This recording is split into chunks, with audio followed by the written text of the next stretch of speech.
Good evening, my darling batlings, and a happy Mother's Day to any MILFs who may be watching. I know there's at least one who might. I'm joined tonight by JKR and MilesAbove instead of Kilometers Above this time. Yes, I heard you have locked him up in the basement, or in the dungeon. Good job. Yes, he's in the dungeon. He's been demoted to Scrub Monkey 3rd Class in order to mop up the dungeon. Good. It's very dirty down there because no one's been mopping it. Well, geez. Don't look at me. Well, I'm not looking at you, JKR. You don't have hands to mop with, or legs to move with.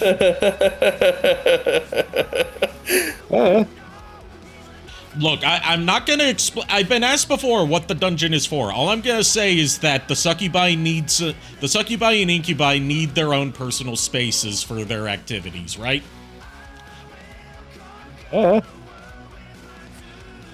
Anyways, tonight we're gonna try, keyword being try, to finish up Metal Gear Solid 5. I've been doing some grinding for materials and weapons and staff off stream for most of the week. So, but I haven't done any new missions other than, like, getting some blueprints.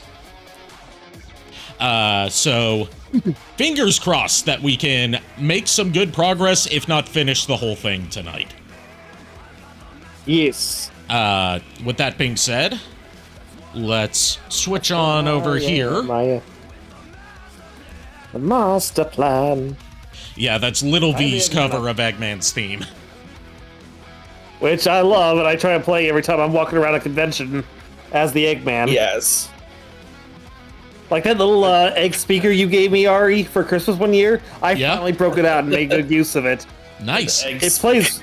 Yeah, like egg-shaped speaker, not like an Eggman speaker. I know, but this fits perfectly. It fits perfectly for the Eggman.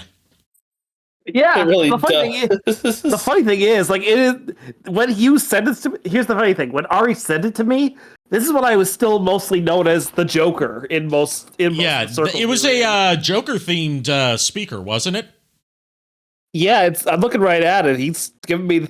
Yeah, this was a couple years ago, so I'm trying to remember. But yeah, I gave you that Joker-themed egg-shaped Bluetooth speaker. Yep. And it's got a little lanyard around that I just strapped to my belt, so it's hidden underneath my coat. Okay.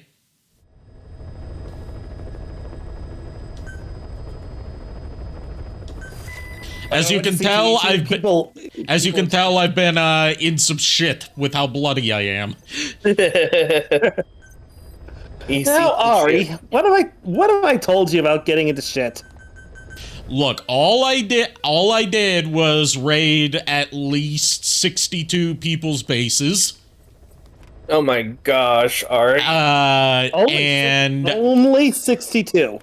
I lost count at 60. I think it's 62. Not all of them were successful. I've also been sending my troops to do some combat deployments, some online ones, to get us some more troops and materials. Excellent. So with that, say the more the merrier. Like I've got a new snipper rifle now that's semi-automatic, so it's got a much shorter. Like I don't have to reload after every shot. Yay. Nice. Let's see, my R&D team is level 68. I just need it one level higher, and then I can upgrade my snipper rifle. Speaking of snipper rifle, in a certain game that Ferd and I have been playing together, I have actually become really adept at snipper rifles. Nice. Oh, really? Snipper rifles are fun to use. They're fun. Every round I go through the game, I always try to make sure I have a snipper rifle on hand somewhere.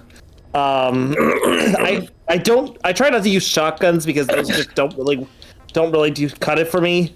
Anything with like automatic weapons or rapid fire in general, I'm good with. And snipper rifles, best choice of weaponry. Except when I get kind of spotted by somebody else who was on to me. I've I've also been, upgrading my current arsenal. Like, I've got a variant of my original tranq pistol that has, glass-piercing rounds, so these tranquilizer darts can now shoot through windows. Nice. Ooh. I've also got a new, semi-automatic, tranq gun. I've got Ocelot's revolver, which is a DLC item that comes free really? with all versions of, like, if you buy Metal Gear Solid 5 now, the only way you can buy it now is bundling Ground Zeroes and Phantom Pain together, and it also includes all of the DLC. That's good. Oh, nice. I also got a blueprint that I didn't know about for the best boy, D-Dog, that Nice. allows him to Fulton neutralize soldiers and prisoners. Oh, That's cool. cool. So the dog can now extract soldiers for me. Nice. Nice. That's why you get the best boy. Yes. Indeed. And I've been upgrading the helicopter as well. It's grade 5 helicopter, which is the highest grade that you can get. So it's got the shortest dispatch time now. I've switched from the anti-tank missiles to the H-rockets because those have a larger carrying capacity and lower costs to deploy. So I've got the H-rockets upgrade to max so it can hold 64 rockets. Cool. And whereas the anti-tank rockets, the max they can hold is 16. And I'm currently developing the highest level armor for the chopper. I've also developed a couple new costumes for Quiet, as well as her anti-tank rifle. Oh, fuck, that's an anti-tank rifle. I've also got my own anti-tank rifle. I've also got my own anti-tank rifle now. Nice. I've beefed up my security a bit with drones that have guns attached to them, as well as drones that can fire smoke rounds. That's more for the forward operating base, giving a little defense. Of course. I've upgraded my sneaking suit and my battle dress armor to the max level that you can without going into online development, which restrict, like, those tier ones restrict you to only, like, a maximum of an A rank on a mission. And also they require, like, stupidly high levels for your staff. That's about right. Please select a mission. And we've got that mission now where we can send the battle gear out on its first deployment. Ooh, that's cool. And you want to know the real capper to this whole game-long thing of Huey building the battle gear for us to be like our ultimate weapon, deployable weapon on the battlefield that's not nuclear-based? What's that? With a full staff of S-ranked soldiers, of the walker gear that's needed, and the battle gear, we only have a 61% chance of winning. What? That's better than a 0% chance. That is to say, the battle gear's a fucking dud. The battle gear isn't as good as people make it out to be. Yes, it was supposed to be a drivable vehicle for you that you could call onto the battlefield. But it was too much of a game breaker once you unlocked it, so they made it so you could only send it on specific dispatch missions instead of actually seeing it in combat. And it being so underwhelming on the battlefield ties into the story. Oh, That's jeez. stupid. It's not stupid, it's brilliant from a narrative perspective. I mean, but Yeah. they won't let you drive it, really. Except for the Yeah. specific... Yeah, it's one of the... Chapter 2 is where you really start seeing, like, oh, this is where they ran out of time and had to cut stuff from the game just to get it out to market. Yeah, that's the part that's stupid. Like, the idea of having a narrative done to explain why the whole thing is not good, you know? Like, everyone, everyone likes to, alright, before we go and, rescue some more kids, we are going to capture the legendary Jackal. Heading to Central Africa. Do it. Which is another Zone of the Enders reference. The Ibis was Jehuti, which is the main mech of the Zone of the Enders series, whereas the legendary Jackal is Anubis, which is like the Doomsday weapon mech of Zone of the Enders. Ew. I've also upgraded my parasite suit a bit more, as well as developed camouflage parasites and mist parasites. So I now have all the abilities of the skulls when I use the parasite suit.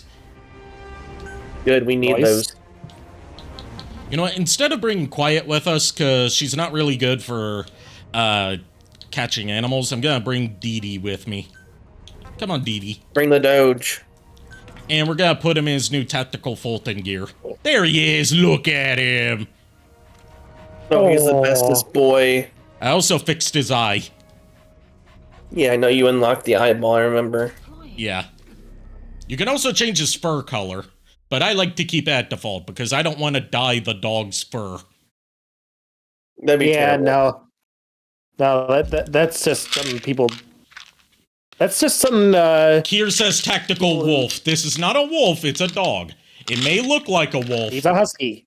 Look, we found him on the battlefield as a puppy in Afghanistan. We don't know his genealogy, but for the sake of marketing, he's a dog, because why would we have a wolf at Diamond Dogs?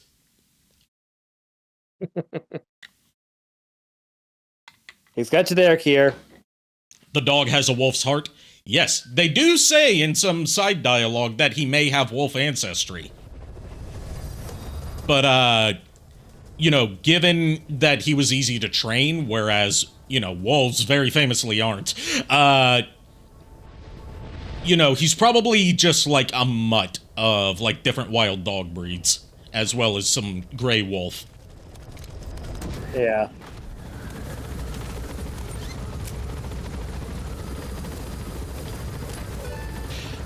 Convinced 100 recruits to join. Dismissed from the brig. Can you tell that I've been capturing a lot of people from enemy bases? Not my waiting room. Well, my waiting room had like 300 something people in it. But the brig for the online soldiers, where, you know, they're being convinced to join my side, had like 600 something people in it.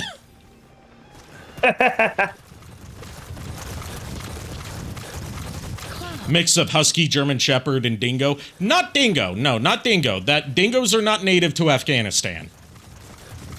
Yeah, those are Australian. Yeah, those are from Australia. Not to be confused with Space Australia, which is like your Australia in space. Yeah, pretty much frickin' Nebulos. What if Nebulos is Space Australia's real name? That could actually be the case. We could make that a thing if we ever, I say if we, it's all on me. If we ever get far enough in Transformers Armada Bridge, I could put it in the series Bible that Nebulos is colloquially known as Space Australia. Yes. You know, like how some places, you know, places that have a lot of, like, you know, for example, like, Italian, immigrants living in them are called, like, Little Italy, or how there's, like, Chinatowns or things like that. It's Space Australia. It's not really what it's called, but its nickname is Space Australia. Pretty much. Oh, we got a blueprint here. We got a blueprint for a grenade launcher. Grenade! I have been playing so much Metal Gear lately, because, like, you know, spoilers for my current hyperfixation, hopefully it follows through to the end. I'm working on a review/retrospective of the original Metal Gear, and then playing through... I'm not going to do the entire Metal Gear saga in one marathon on my reviews, because that would tire me out too quickly. So I'm going to do, like, a part of the series, stop, and then come back to it later.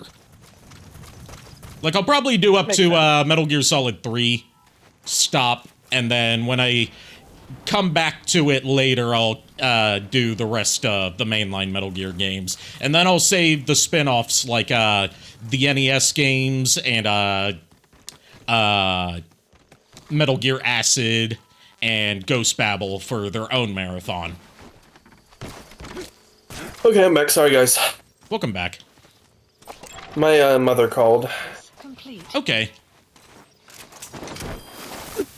Apparently, my nephew wants a Nintendo Switch too. Oh, good. Good thing you're a good uncle. And prepare for that contingency. You see, I was talking to him. all according to Keikaku. Translator's note: Keikaku means plan. Well, All according to plan. I talked to him earlier because I called my mom just to check in because they're in Nashville. Oh, my mom was just in Nashville a couple days ago because she was going down to Rocky Mount to visit Granny's gravesite, and also to go to this grocery store that was local to there called Smith's that has like the best pulled pork barbecue that is made in-house rather than just outsourced from like a distributor. Nice. Yeah. So. And it's I not called part of my a chain. mom. It's a like family-owned grocery store. That's good. So it's not like Harris Teeter. Yeah, it's not like Harris Teeter. It's not a subsidiary of Kroger, and there's only one of these Smiths in the world, and it's in Rocky. Well, not in Rocky Mount, but right near Rocky Mount. Side optimist updated. When Dee starts kidnapping his own kind. Extraction arrived at Mother Base. Good boy, That's the Dee Dee. face. But he called me through my mom. So my mom called me, and I talked to her.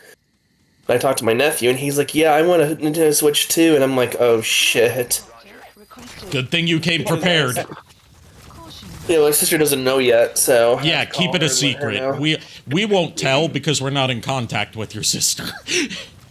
Watch her Right. buy one for like $300 extra, and then what they're worth, and then I'm just gonna be like, "Well, rip." And then you can have her give it to you to keep as an emergency spare, and then you can send it to me under the radar.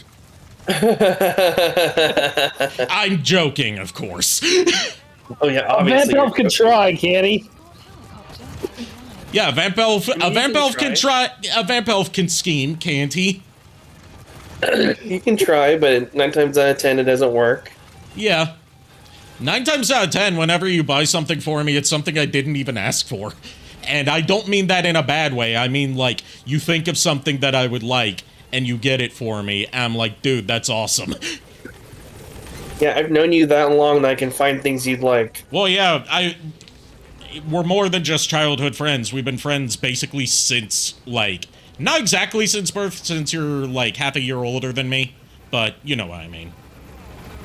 Diaper days, basically. Diaper days, Rugrat days. Even though we don't remember much from those days. Yeah, probably for the best. Yeah. Who knows how many diaper jokes we can make. I would rather not. That would make it sound like, oh, these guys are really into diapers, aren't they? Nah. Yeah, let's not go there. Yeah. So, yeah, Ari and I came from the same, like, our families knew each other from a group thing. And Yeah. I mean, always were I'm in fine. photos I'm together. fine with saying it because it's not necessarily doxing. It's not something I'm ashamed of or anything. We're both adopted, and Oh, you're... Yeah. That I did not know. yeah, and that's how our families knew each other. They were part of the same group. Oh. Yep. Please select a landing zone. Heading. And that's how Ari and I are from the same state. Yeah. Both ways. I was born in Texas. Yeah, we were both born in Texas, and we were both moved to North Carolina. So both of you are certified Texans. Yes, we are. Technically, yes. You are technically correct. The best kind of correct. I'll take it. Oh god, Kier just shared some Master Riz knowledge with us. Hey girl, I just shit my pants. Can I get into yours? Oh my lord. You just said Texas sucks. Oh boy. Go in the corner, Kier. Go in the corner. Here, what did Texas ever do to you, man? I mean, to be fair, Texas has done a lot of horrible things in the past, like, decade or so. I mean, yeah, true. That's true. I'm just making jokes because we were from there.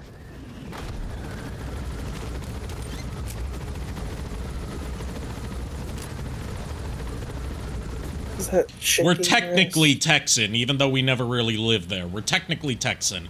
We're technically... We're Technans. Yes. Oh. Yes, we're technically. We're Technans. Texans. Technically Texan. Technans. I love that. Okay, Thew.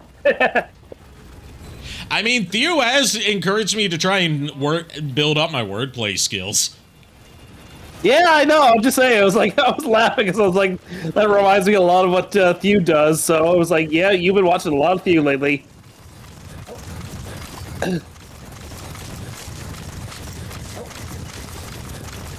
Oh, Dee Dee found a landmine. Good job, boy. You know, what kind of landmine is it? Cybertron or Energon landmine? Or is it the? It's an Earthican landmine. Enemy presence detected. The map has been updated. Earthican being what citizens of Earth are called in Futurama. Oh, jeez. One sec, I'll be right back again. My mom said there's something on the front porch I need to grab, so I'll be right back and grab it. Okay. Hopefully Barry And we isn't me going down there. And we never heard from him again.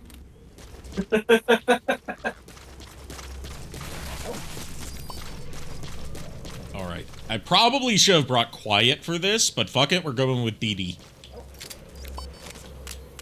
Because he's already here. Of course. Actually, no, I'm gonna call in Quiet to at least scout the place. I summon Quiet in scout mode. And Dee Dee goes...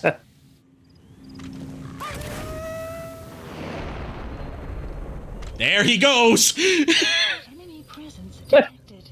The map has been updated. Back to the deck.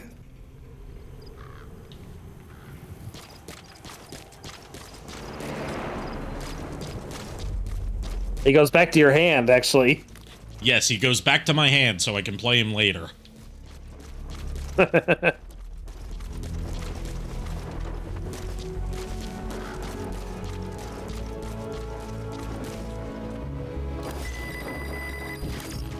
There's Quiet.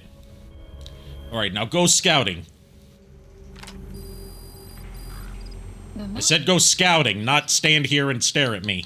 Although, you know, I don't mind being stared at by Quiet, but can you scout? Can you scout the place, please? That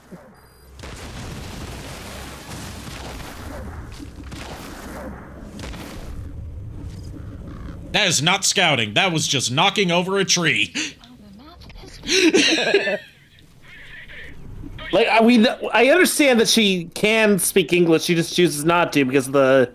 Because of the parasite, yes. Parasite. But, the thing is, like, I'm assuming if she does speak it, she understands English. Yes, she does understand English. She spoke English the first time we saw her when she tried to assassinate Big Boss at the beginning of the game. Again, it's been so long, I didn't even remember that she said anything. Yeah. That was a while ago. Yeah. And that plays into the twist that she's the character that tried to assassinate you at the beginning, because it's like, oh shit, I forgot that character existed.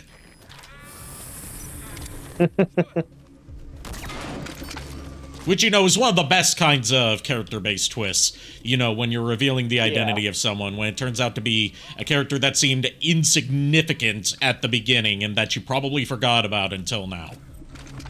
Fire. Yep. I always love those kinds of twists. How the hell do you work with this damn thing? Sorry, kilometers above tried to kidnap me.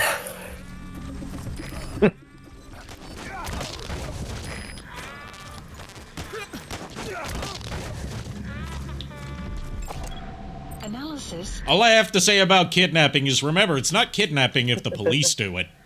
Analysis complete. Yeah, apparently not. Clouds approaching. No, I'm not going further with that. That's too dark. I'd say, yeah. It's too dark and too personal. No, I haven't been arrested, but like I don't like I've not had many good interactions with the police, shall we say. Yeah, I getcha. And you know, not them actively trying to do harm, just like, you know, traumatizing scenarios.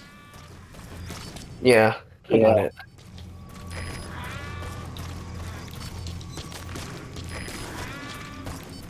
Permit me to introduce Lieutenant Tarantulas of the Predacon Secret Police. I mean, I can't see him, so...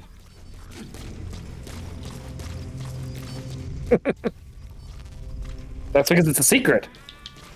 Is it a secret to everyone? Like in Legend of Zelda? How'd that kid get all the way up there? What? Wait, Good question. what? Sorry, I'm half paying attention because I'm trying to get this damn Scourge figure transformed. This is one of the this is one of the escaped child soldier rescue missions. He's all the way up there. How the fuck did he get up there? That's what I'm saying. Climbing a bunch. Climb down. Speaking of which, we watched some more Dragon Ball Z Kai today when I was over at my mom's, and she got to see the fight between Spopovich and Videl. Oh, great. She didn't like it. I bet she didn't.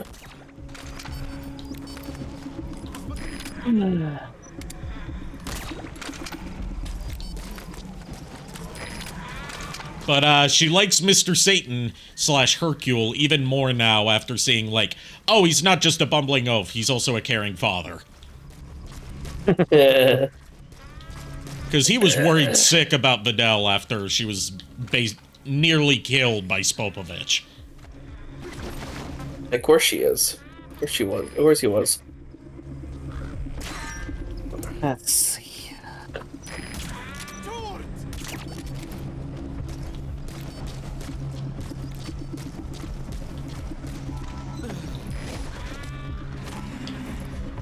Oh, I get it. I can't Fulton you because you're injured, I guess? Development complete.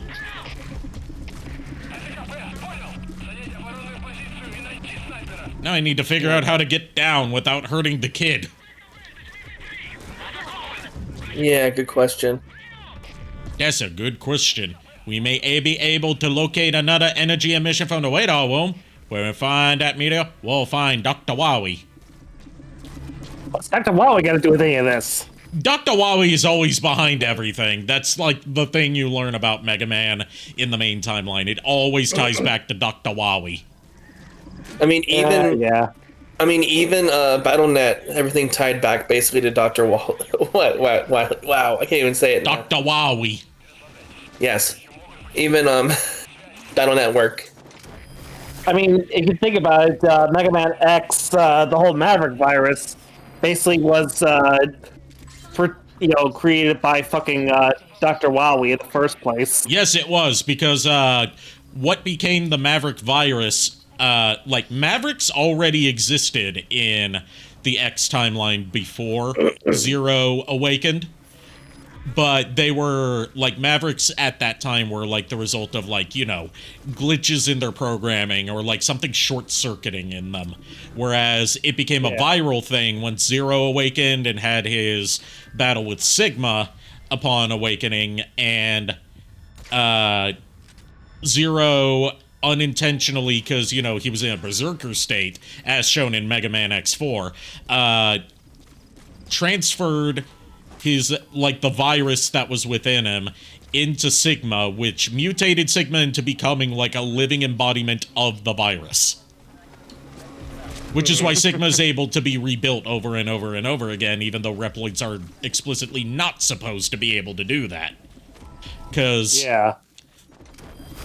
Like, the way that Reploids differ in terms of how they're built from, like, your classic Robot Masters from, Mega Man, like, 1 through 11, all that stuff, is that instead of their personality being on a chip that can just be put in a new body, they have, like, basically an artificial soul that is, that contains, like, everything about their personality.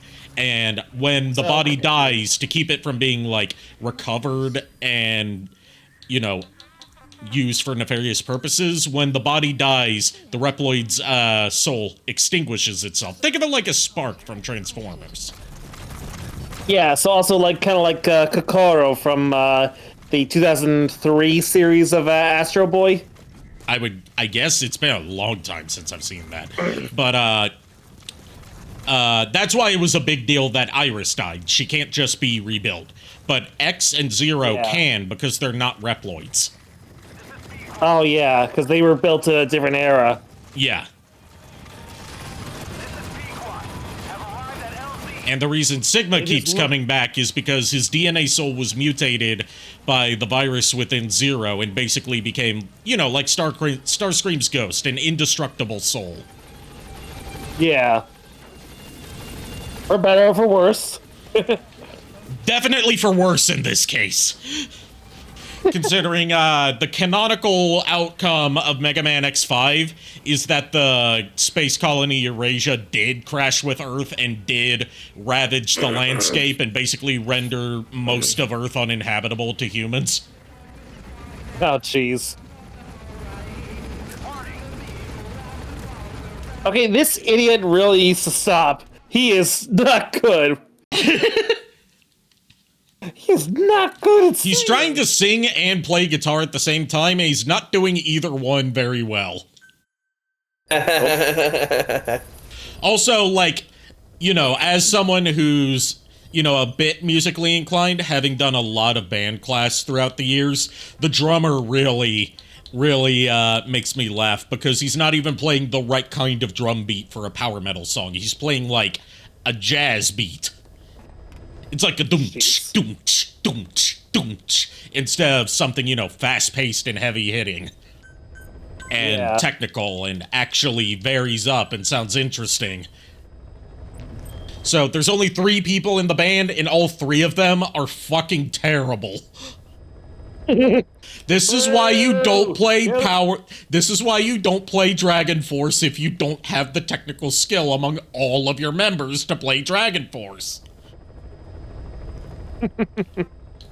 If I'd been there, I would have been like, boo, get off the stage! Yeah, but the crowd was cheering because, oh my god, he's playing fast. That means he must be good.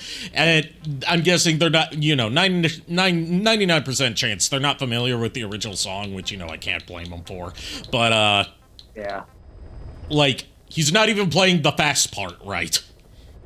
No, because he's playing a lot of bum notes in there and, like, getting a lot of feedback on his amp.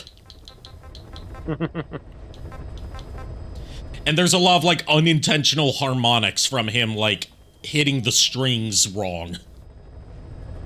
Oh, jeez. Like, pinch harmonics can add to the sound of a song, but not when you're doing them on accident. Yeah. I should know.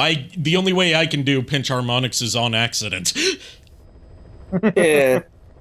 Which is why it pisses me off that, like, one of the songs I want to learn is Instruments of Destruction. But that song has both regular harmonics and pinch harmonics in it, and I can't get either right. You know, on the day that you do get it right, Ari, you and me, we go up on stage and we, you know, you play it, I do the singing, I do the vocals. I mean, I've also been practicing the vocals for it because back when I was doing guitar lessons at School of Rock, that was one of the songs I pitched for our band to play. Oh, nice. Yeah, that's how I started learning it. And I did vocals for a few songs as well. Like I did Breaking the Law, I did what was it? Addicted to Love. Whereas nowadays I haven't had a proper singing training, but I'm more familiar with my range now and more familiar with vocal control now, so I can do a lot better. Yeah. Anyways, we're gonna listen to some important tapes. Because we got a tape about we got 2 more tapes about the escaped children, and we've also got the report from the CIA informant that we rescued. About hamburgers. We don't have a new hamburger tape yet, but we will get the last one soon. Boss, we found weapons in the children's section of the living quarters. As you know, weapons are strictly off limits. We've got some rule breakers. The weapons we found were handmade. Blades ground out of knives and forks, a couple of bow guns built out of scrap, and explosives made using detergents. Okay, excuse me. Explosives made using detergents? What? Oh, fuck. That's the thing. How? Please. You know, I don't even want to know how you. I would say this interests me, but I know if I Google explosives made using detergents, I'm gonna end up on an FBI watch list. Yeah. Get this. The explosives were tightly packed with nails. That I understand. The blame on That I understand. Packing your I say this like I'm an expert on making like deadly weapons, but I just learned this through a play that I was in about a particular incident in 1999.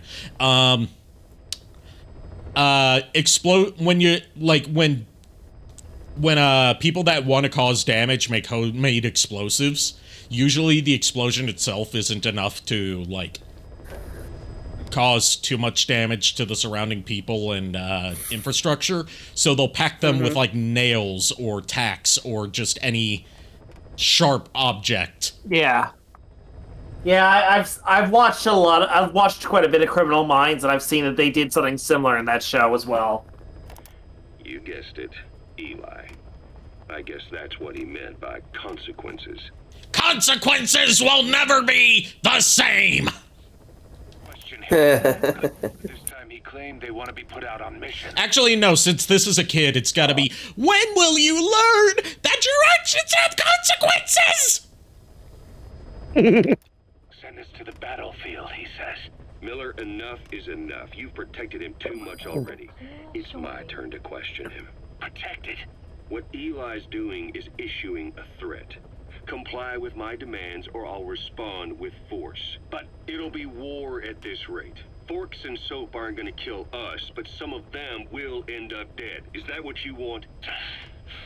Now, I hate to say it, but they want to be on the battlefield. It's time you gave up this fantasy. Eli, he said they'd rise up against us if we bring the last kid back. There, you see? Ignore his demands. Don't let him return to quarters. That attitude is contagious. We lose control over them for good. For the time being, we've confiscated those handmade weapons. We're bumping up security and the number of psychiatric counselors. As for Eli, He needs some very special care. you mean solitary? Well, we can't leave him in contact with the other kids. If you won't do it, I will. Boss, keep working on extracting those kids. I would say don't confiscate the handmade weapons. Dudes, you're in the middle of the ocean. Dump them into the ocean. Yes, that's the way to handle it. Like, yeah, I get that. Yeah, I know, give a hoot, don't pollute. But I don't think the turtles are going to try and, like, do a raid on the starfish using improvised knives and explosives. You never know. You never know. Turtles are smart animals. Those dang turtles, they turn into ninjas. There's one too. particular starfish who would accidentally cause chaos with those if he found them. I wonder. But he's which not in the starfish. Seychelles. He's down near New Zealand. There's a bit of SpongeBob lore for you. Bikini Bottom is off the coast of New Zealand. I was gonna say, I does it know have that. to do with mayonnaise? No, it's an instrument, but not an instrument of destruction. It could Not be, the way I use them.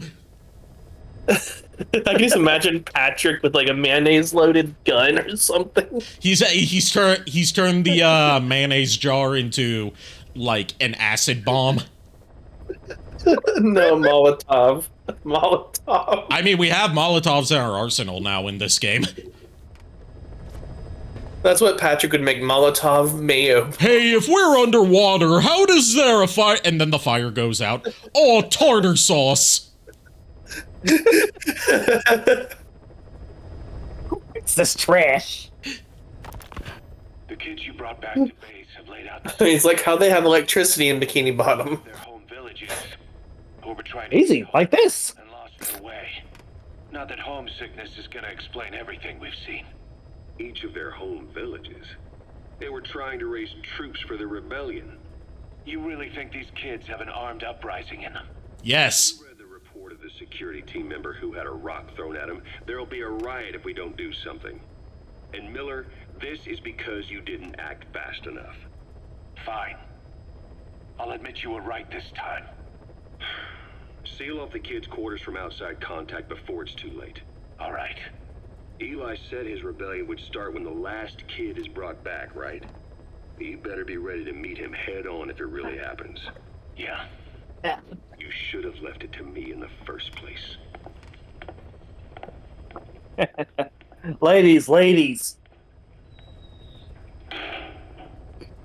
Boss, you just keep... We have a responsibility to see that those kids make it. It's not about feeling protective or the pros and cons. I hate kids. That's exactly what I heard from the people who raised me. People who abandoned me, more like. That's the spark that kept me going, you know? I wanted to show those adults what I was made of. Wanted to get back at them one day. But before I knew it, I was all grown up. Never saw it coming. All of a sudden, people treated me as an adult. Some adult I turned out to be. But I feel like if my life had been different, if the adults I knew had been different, I could have grown up better. Yeah, that's it, all right. I wanted to use those kids to test that theory. That's all this was. From their point of view, I'm no different from the assholes who gave me a hard time. When this is all blown over, I'll talk it out with them. If that's still possible. Boss, there are still kids out there. Bring them back safe. Boss, it's me. Eli's revealed what he wants. He wants McDonald's and Dino Nuggies.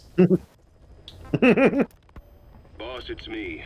Eli's revealed what he wants. He wants to speak with you. With Big Boss. Just said, bring my father here. Eli's too smart for his own good. No way to tell what he's thinking. All we know for sure is his men are important to him.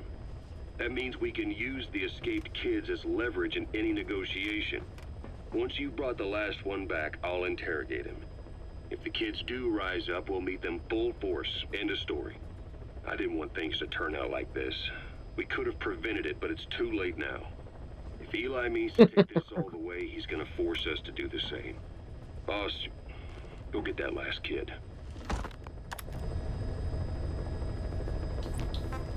And then, I don't think I've ever actually listened to the informant's report before. We finished decoding the informant's report. That floating kid we've run into a few times now. Looks like he was a test subject in clinical experiments. The Soviets called him the Third Boy.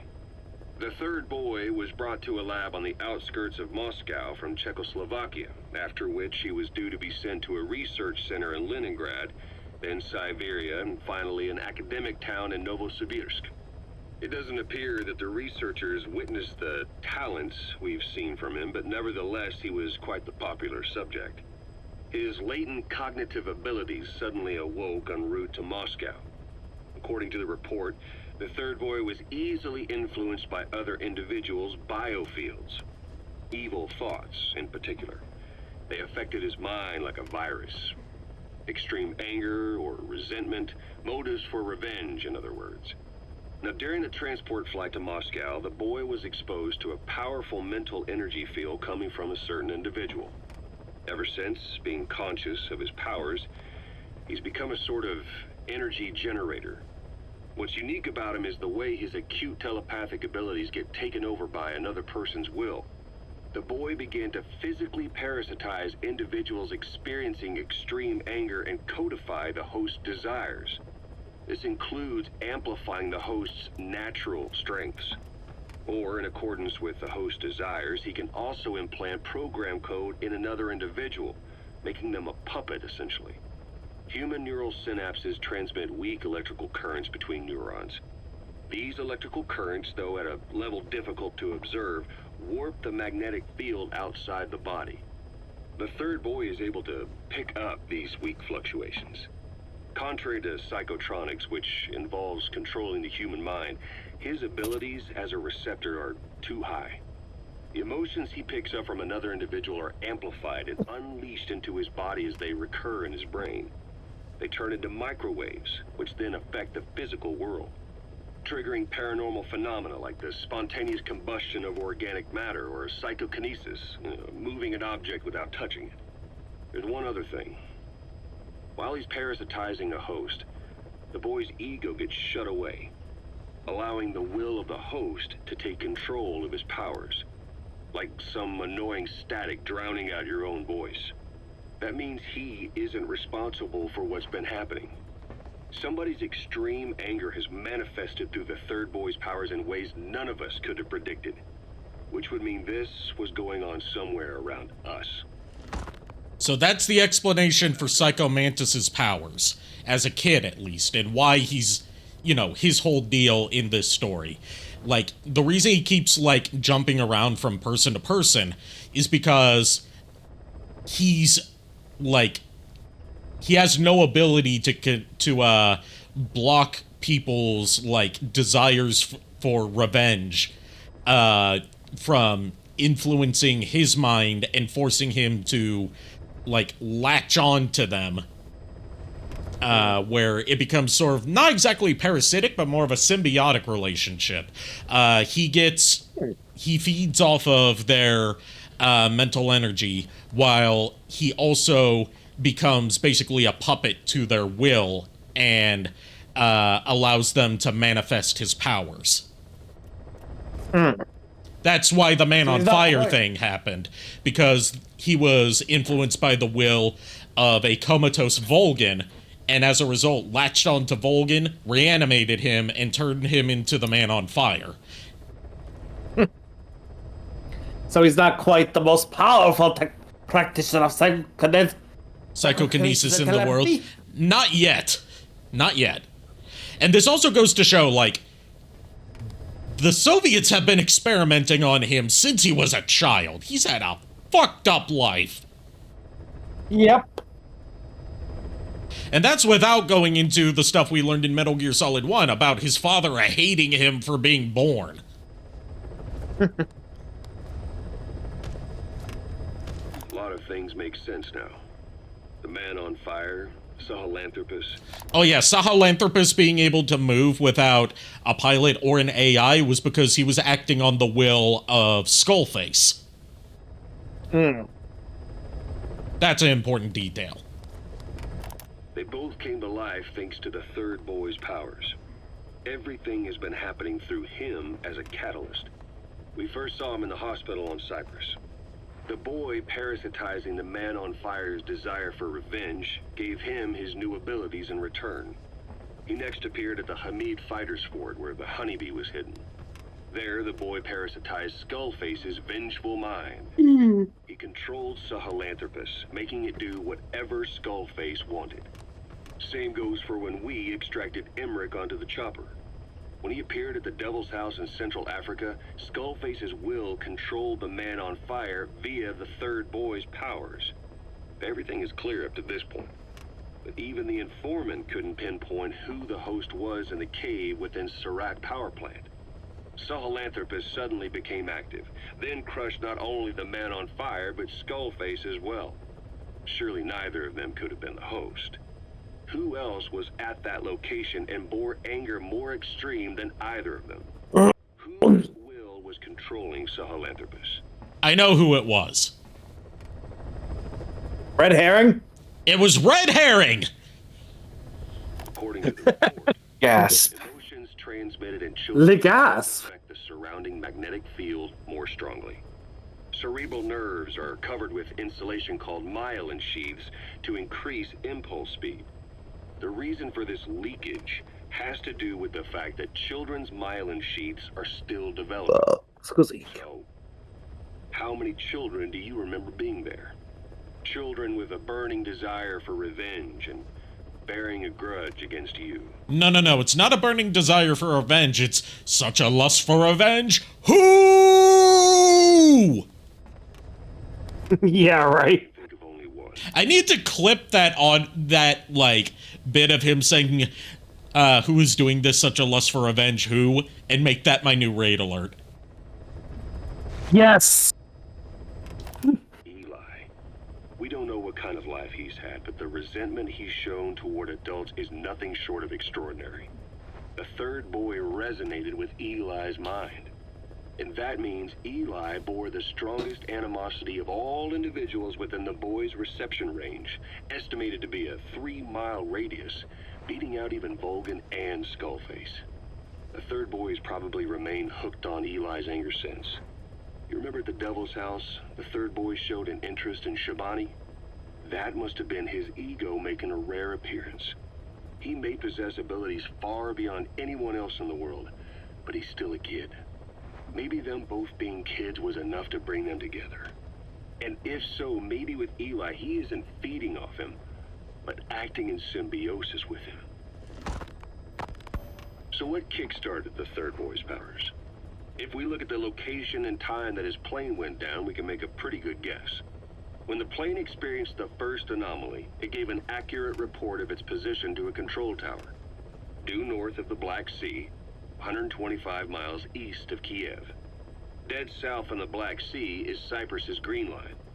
So the plane's position was directly north of the hospital where you'd been asleep for 9 years. And this anomaly was reported at exactly the same time that you woke up. The plane was enveloped in flame from the inside out. The fuselage burnt to ashes. There were no survivors, at least not publicly admitted. Your thoughts formed a synchronicity with the boy's psyche and were amplified inside his brain.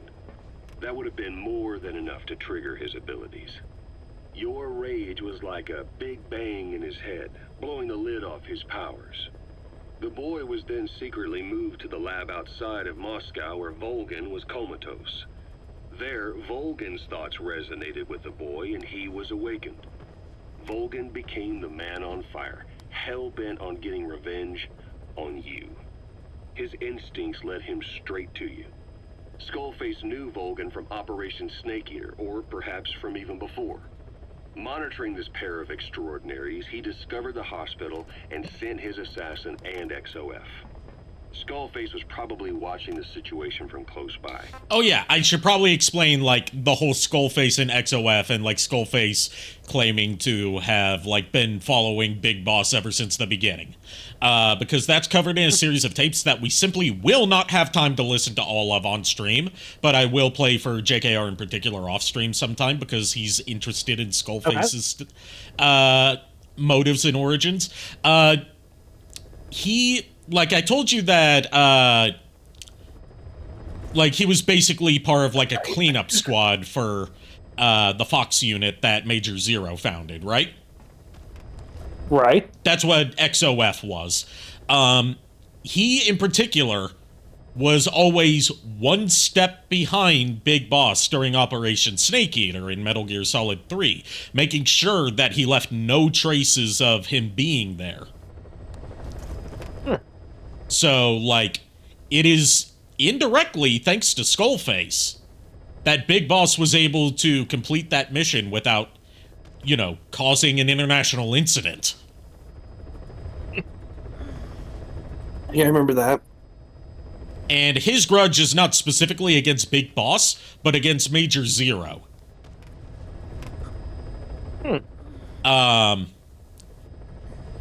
And, like, Major Zero and Big Boss, they had a falling out over the founding of the Patriots and their differing interpretations of the boss's will. Yeah.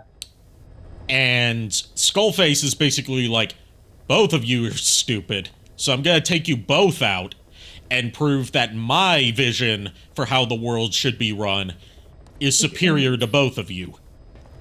And leave my own mark on history instead of just being the cleanup crew that's never remembered for their major accomplishments to history. Oh, wow. And that's because, and that whole, like, Freudian thing comes from, like, when he was a kid in World War II, his homeland in Hungary was, ravaged. He was burned by firebombs and chemical weapons. He was taken prisoner by the occupying forces. And then those occupying forces were wiped out, and he was taken prisoner by the new occupying forces, forced to leave behind his homeland, his family, his culture, his ethnicity, his language, even his name. Yeah. So he was robbed of his individuality and identity as a human being through the horrors of war. That's why he has such an obsession with being remembered in history. Yeah. Then, realizing how useful these two would be, he approached them. Reacting to Skullface's thirst for revenge, this time the boy let Skullface's will control Volgin. Volgin, at times driven by personal revenge, at times through Skullface's will, kept on moving, though his body was little more than dead meat. Perhaps there were moments where even your thoughts affected him as well. But without the boy's power, it was like the plug had been pulled from the socket. Everything was powered by anger, malice, revenge. This is how the end of the report sums things up. Both the third boy and the man on fire were originally test subjects of paranormal research for military applications. That is actually something that both the CIA and the KGB did during the Cold War, was research into psychic abilities and paranormal phenomena for potential use in espionage and warfare. Oh, wow. Wasn't there a movie that had to do with, like, staring at goats? Yeah, The Men Who Stare at Goats. That was partly based on that, like, actual CIA experimentation. I thought it was. Because I remembered that movie. Yeah, that's an actual historical thing that happened thanks to, declassified documents on stuff that the CIA and the KGB did during the Cold War. They did a lot of weird experiments into potential new avenues for espionage and warfare that ended up just hitting dead ends. Like telekinetically controlling the leader of an enemy nation and making him launch a nuke. Or stopping the heart of someone on the wrong side of the Berlin Wall. Experimenting with latent human abilities. They were used as tools of the Cold War. The boy's only crime was being born with unique gifts. But he was sacrificed on the altar of war. His life reduced to slavery under other people's wills. Turned into a living weapon with no will of his own. And eventually the only emotion he could feel must have been the desire to get revenge for the hand he'd been dealt. Boss, it's you that awakened the boy's powers. But there's more to it than that. I guess the anger emanating from you was something he could truly relate to. So, Psycho Mantis's powers unleashing themselves to their full potential was triggered by Big Boss while in his comatose state from, the Mother Base raid 9 years ago. Oh, wow. Just his plane happened to fly near that hospital, their minds sort of linked up with each other, it awakened Psycho Mantis's latent psychic abilities and triggered Big Boss to finally awake from his coma. Oh, jeez.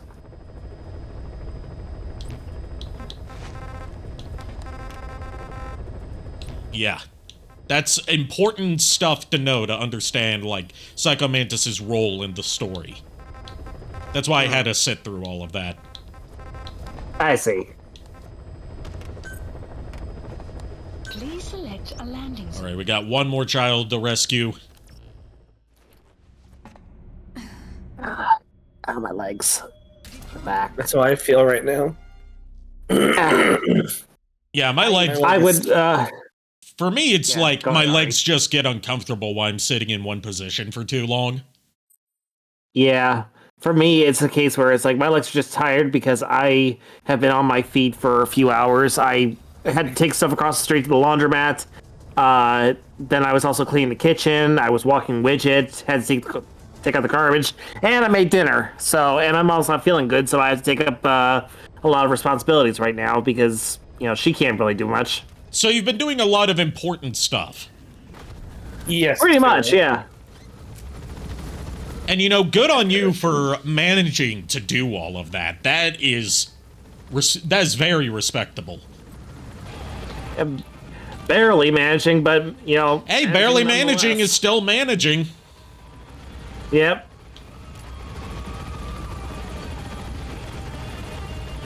Yeah, like, I had every intention of making dinner tonight after all, because, you know, it was Mother's Day, and I asked my mom, I was like, was there anything in particular she wanted for dinner? And she said she wanted my, she wanted that creamy orzo dish that I make every now and again. Because one, it uses up a lot of spinach that we have, and two, it was like, it was like so good. She loves it so much. She wants it every time she can. Any chance she gets to have it, she wants it. And I seem to do like a really good job making it. Better than she can, apparently. At least those are her. You opinion, and not me mine. both have a dish that our mothers specifically want us to make any chance that they get. For me, it's the like made from scratch chicken tenders that I've made a couple times for me and my mom. She loves it. Oh, wow. And I've tried to teach her how to make it, and she's like, no, I don't want to learn how to make it because I want you to make it.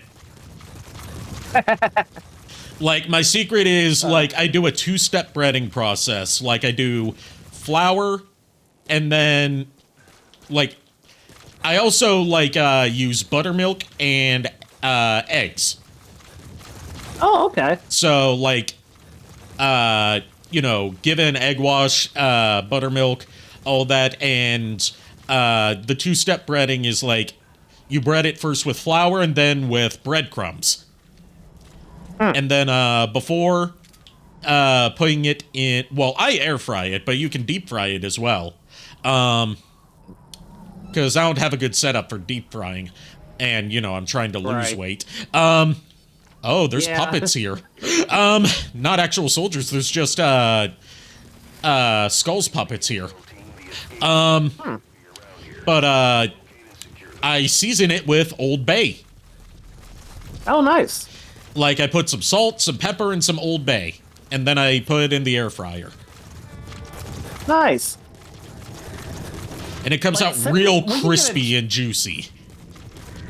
When you get a chance, Ari, send me that recipe in, like... I'll have to write it down because it's really something I came up with on my own.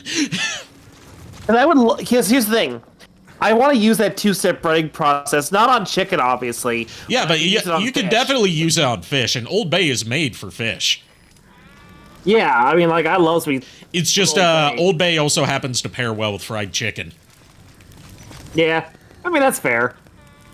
Like, I'm not much of a fish guy, but I love the taste of Old Bay. Well, I love the taste of Old Bay when it's like, you know, with something that's got a good breading to it. Like, there was a brief period where Goldfish was selling Old Bay flavored goldfish. And that I didn't like as much because it's not like, a cheesy goldfish with Old Bay seasoning. It's just like a cracker with Old Bay. Yeah. And, if I wanted to eat the seasoning on a cracker, I could just make that at home. Right. And Lay's also has, it's not actually an Old Bay seasoning, but it's basically Old Bay. Like an Old Bay flavored Lay's potato chips as part of their new flavors they're rolling out, along with the all dress flavor that I've been hyping up. It's called Chesapeake Bay crab seasoning. Oh, cool. Which is basically just Old Bay under a generic name. But that's a flavor that's currently on the store shelves. Huh. Ow. Yeah, I'm also trying to look for a specific video that I found a while back. I'm not gonna watch it immediately. I'm just looking for it so I can queue it up for later. Right. Much as I would like to watch it now, I know better. Yes, you should know better. You've only been streaming with me for how many years? Yeah, right. Yeah, like, this is just something that's been kind of bugging me now that I gotta see if I can find. It's deep in my history, I know that much, but I don't remember what the username was. I just know who it is that did it, I just don't know the username she used. Okay. So I'm trying to find it and then have it queued up for later. All right. Let's get to the chopper and take on our new mission that's available now that we've rescued all the kids, and see if there's another tape for us. Which there probably is. See if there's an insurrection gonna be occurring by Eli. Yeah. I'm gonna tell you right now, without going into direct spoilers, the whole Eli and the kids' uprising plotline is not going to have a satisfying conclusion because the game was released unfinished, and Konami has stated before that they have no plans on releasing the content that was supposed to be for this storyline. All they did was, the closest look we got at it was if you bought the collector's edition of Metal Gear Solid 5 when the game first came out, you got a Blu-ray disc that contained footage of what that mission would have been. As well as like some captions explaining what the story would have been.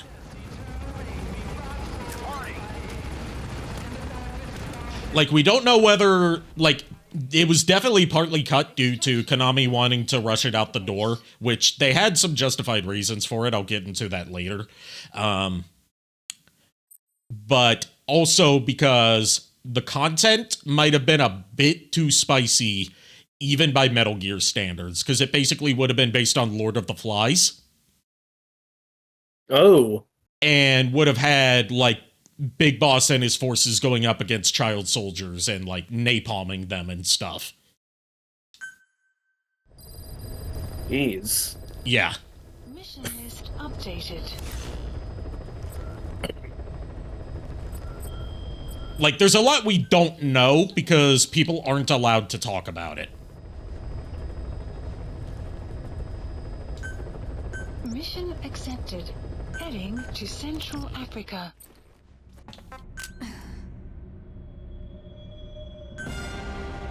But, I guess now's a better time than ever to, talk about, like, why the game was rushed out unfinished. It's not just, like, Konami being Konami, which, I'm not here to defend Konami. They have done a lot of scummy things, even before the development of this game, and definitely after. Their falling out with Kojima, to my understanding, had a lot to do with Metal Gear Solid 5 massively increasing in scope due to him wanting it to be his magnum opus, his, like, final send-off to the Metal Gear saga that would be, like, his biggest, most perfect game he ever made.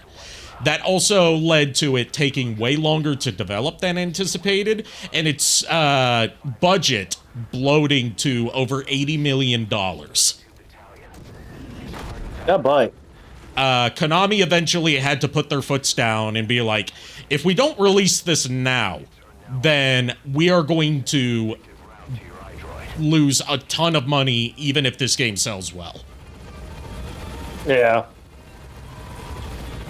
But that's not to say Konami was 100%, blameless in this, because...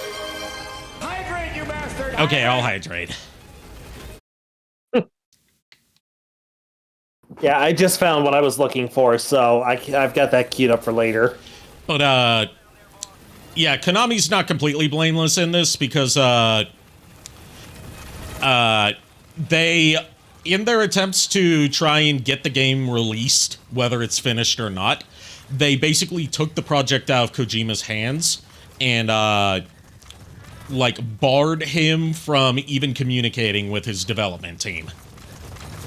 Oh, jeez. They would also monitor all sorts of employee activity to creepy levels, including, monitoring how long their lunch breaks were, monitoring how long their bathroom breaks were. What is this, Amazon? Another part of their falling out with Kojima, to my understanding again, was,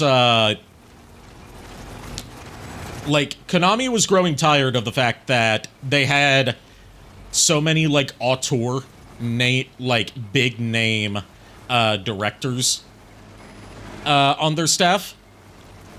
And, wanted people to associate Konami games with the Konami brand instead of, associating them with specific people at Konami.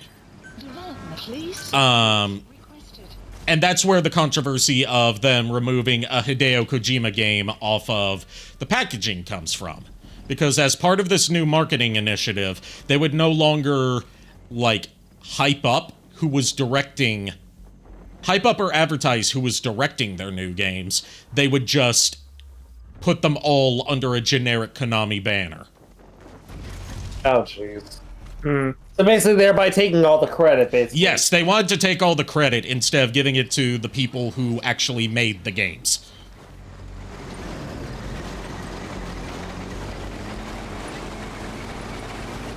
That's also why, during the last days of Kojima Productions at Konami while Kojima was still there, they changed the name of the studio from Kojima Productions to Konami Production Studio 8, I believe. Oh, jeez.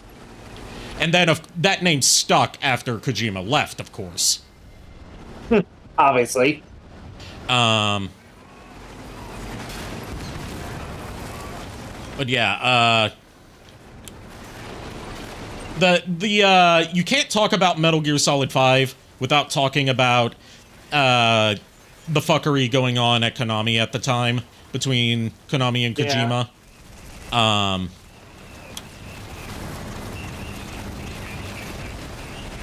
I should just restart this mission.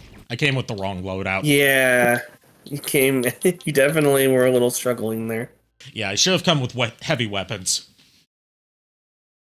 I could still call in some heavy weapons. Or I could just call in D-Walker. I haven't really used him this whole time.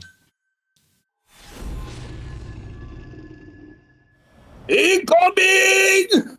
Just call it heavy weapons guy. But, yeah, you can't talk about Phantom Pain without talking about the falling out between Konami and Kojima. And we don't have a concrete explanation of the details of what happened there.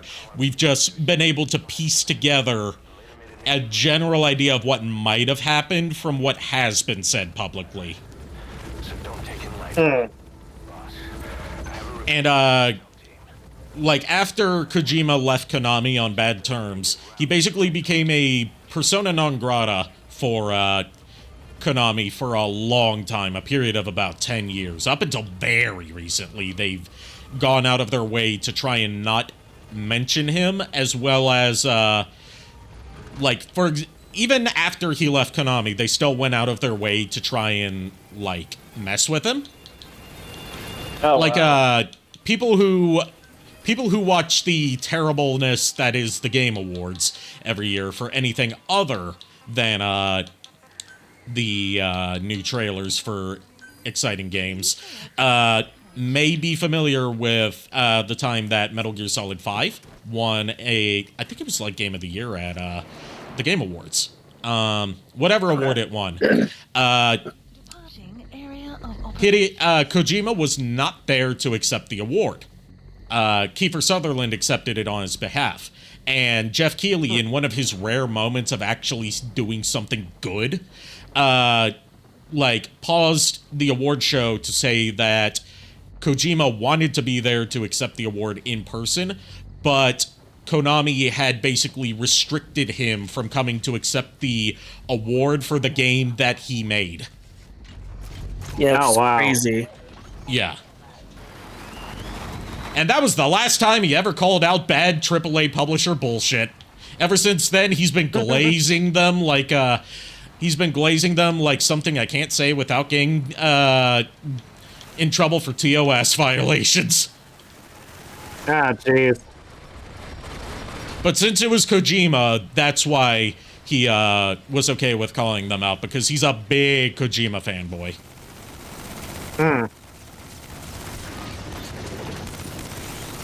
Like, if there's two companies that Jeff Keighley is known to be obsessed with, it's, any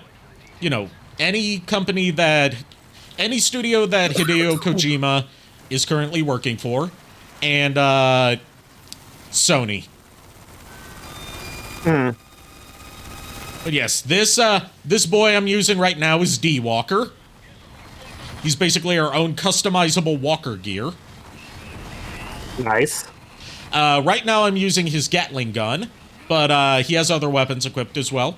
And if I had invested more into this specific upgrade, I could have also equipped him with anti-tank missiles.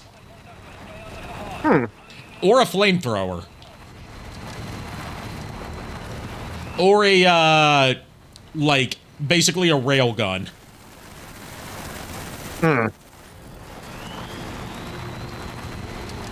But yes, he's a speedy boy, and now he's dead. Well, shit.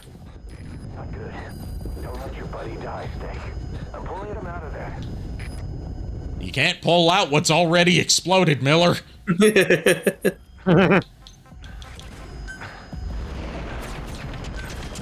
Alright, time to bring in the heavy guns! Operations. Key supplies requested.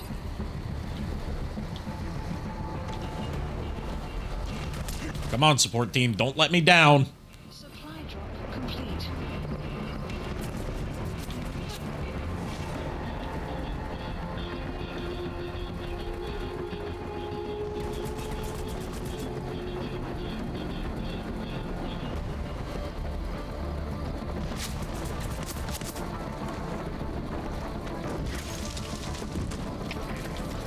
Mine!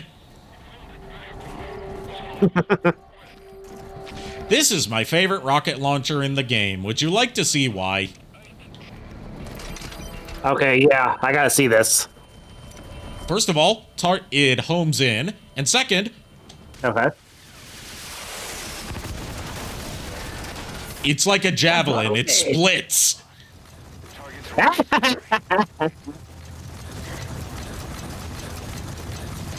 presence detected. The map has been updated. It's also expensive as hell to develop, but by God, is it worth it. There's only, I think, one other homing rocket that we get, and it's nowhere near as powerful. It's basically like our own version of that honeybee weapon from early in the game. In fact, it's based off of that tech, but the CGM is just so much more satisfying and so much more useful. Oh, wow. Although, there is a trade-off. It doesn't hold much ammo.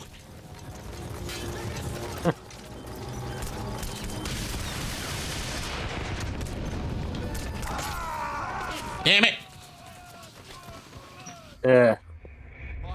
What happened? And no, I'm not going to bring in the chicken hat. I refuse. The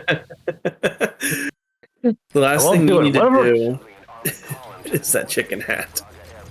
I won't do it. Whatever it is, I refuse. Alright, I'm in better shape this time. Has been updated.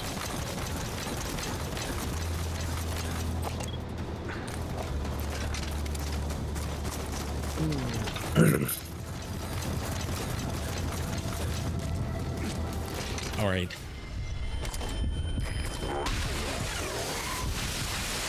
I probably could have snuck up on that tank and extracted it, actually. Now that I think about it. Oh well. Too late now.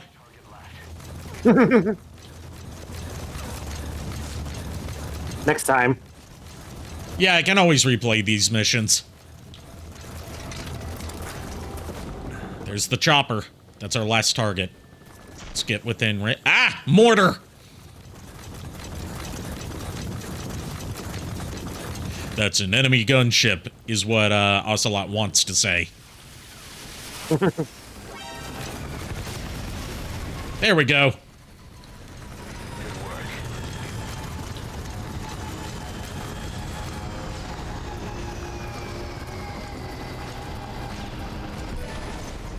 That's it. You've made it out of the hot zone. No sign of the enemy.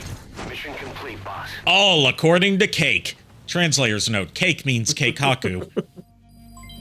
Development project has been added. Amazing. Mission complete. That right there is why you're the best, boss.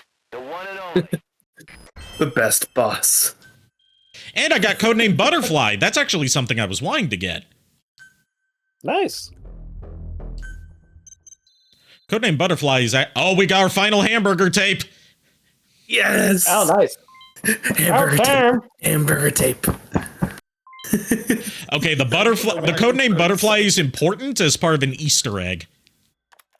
But I'm not going to explain it until the point that it comes into effect. As we suspected, the mastermind behind the kid's escape was Eli. It's hard to believe, but apparently he'd been plotting an armed uprising against us. He could be hiding something else too. Ocelot's gonna press him for answers. Get back here as quick as you can.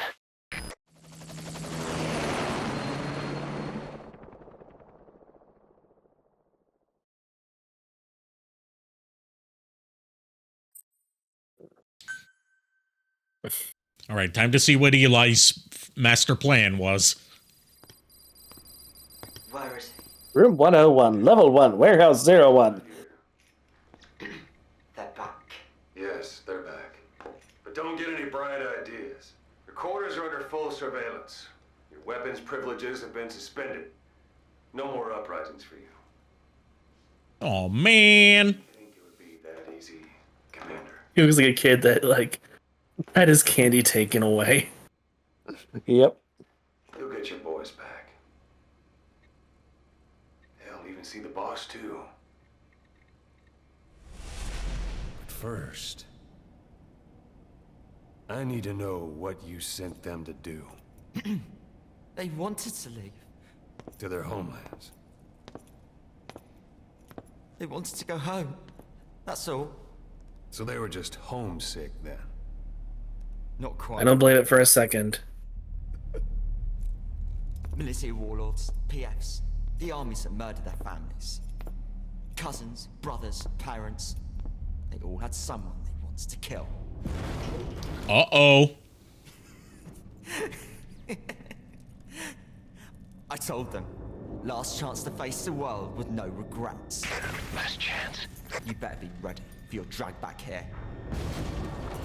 Ready to face the world as enemies. So the uprising he promised wasn't because of the kids. Oh, hold on. What could be causing that rumbling?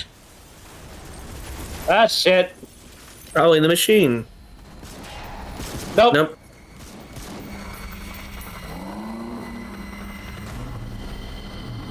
Hey, Huey, are you sure it was a good idea to bring back Sahelanthropus to the base? God damn it, Huey! Damn it. I'm not like you! Goodbye, father. I don't need you anymore. That I'm not like you is another Liquid Snake line from Metal Gear Solid 1. You know, just to rub your nose in it. Yep. Goodbye, father. I don't need you anymore. Oh, and they stole Pequod. Actually, no, that's not Pequod. That's probably Morpho. Or, no, not Morpho. That's probably Queequeg. Morpho was Ground Zeroes. This is probably Queequeg. Also, Sahelanthropus can fly now. Was right. Because of course it can. Or did Eli just rig it to stir up the boys? Either way, he had to have been planning for this all along. Bidding farewell to the world. And this is the last of this plot line because the game's unfinished. We do not get to see a resolution to this. Do we at least know what Kojima was planning for? We do know what he was planning, and we get a summary during the end credits of the game of what happened as part of like a timeline of events throughout world history and Metal Gear history. But we will most likely never see it in game form, unfortunately. Yeah. Oh, wow. Basically, the plan was the kids... We're looking for the kids. The kids go off to form their own Lord of the Flies-style military colony with Sahelanthropus and the English strain of the vocal cord parasites as their super weapons. Oh, lovely. Because remember, Mantis has those too. Oh, yeah. Finish looking into whether or not he's a product of that project. I have an answer. Oh, yeah, easy to forget, they did a DNA test on Eli to see whether he's a clone of Big Boss. The details are on your iDroid. And we've got the results now on a tape. Please select landing zone. But, The results are... Thank you are the father. Long story short for, how the Lore of the Fly... Oh, it was called, Kingdom of the Flies was the name of the mission that was planned. Okay. And it would have had Big Boss backed by, his entire Mother Base force, launching a raid on the Kingdom of the Flies island. And facing off with Sahelanthropus piloted by Eli and Psychomantis. And would have ended with, like, Sahelanthropus destroyed, Eli defeated, Mantis defeated and basically fucking off. And, to prevent the vocal cord parasites from ever, you know, escaping that island, the island gets firebombed. Oh, jeez. Yeah. That is my understanding of how it would have played out, of course. I may be wrong about some details. About Eli. Excuse me. We know how he got it moving. It was Emmerich. Uh-oh. He used the kids in the staff living quarters to carry out his repairs. We got the details on tape. You're gonna want God damn it, Huey! How did that even happen? I wonder. Huey helped out the kids! Why? He's an idiot, that's why. Alright, we got another questioning Huey tape, but first let's... Do you want to hear the interrogation of Huey first, or do you want to hear the results of the DNA test first?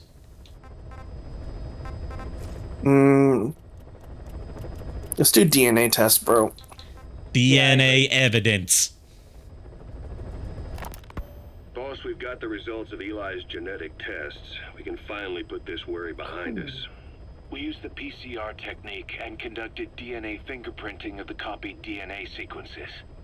Neither is mainstream science yet, but the concepts and procedures are sound.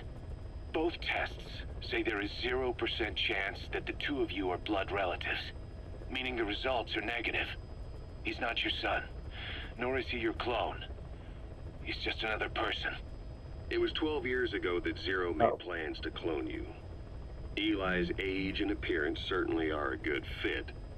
I admit the first time I saw him I did a double take, but it looks like we were worried for nothing. Eli isn't your clone, though you might still have one somewhere out there. But if Eli isn't the boss's clone, Why does he seem so obsessed with him? Not to mention having one hell of an attitude for his age. I don't know.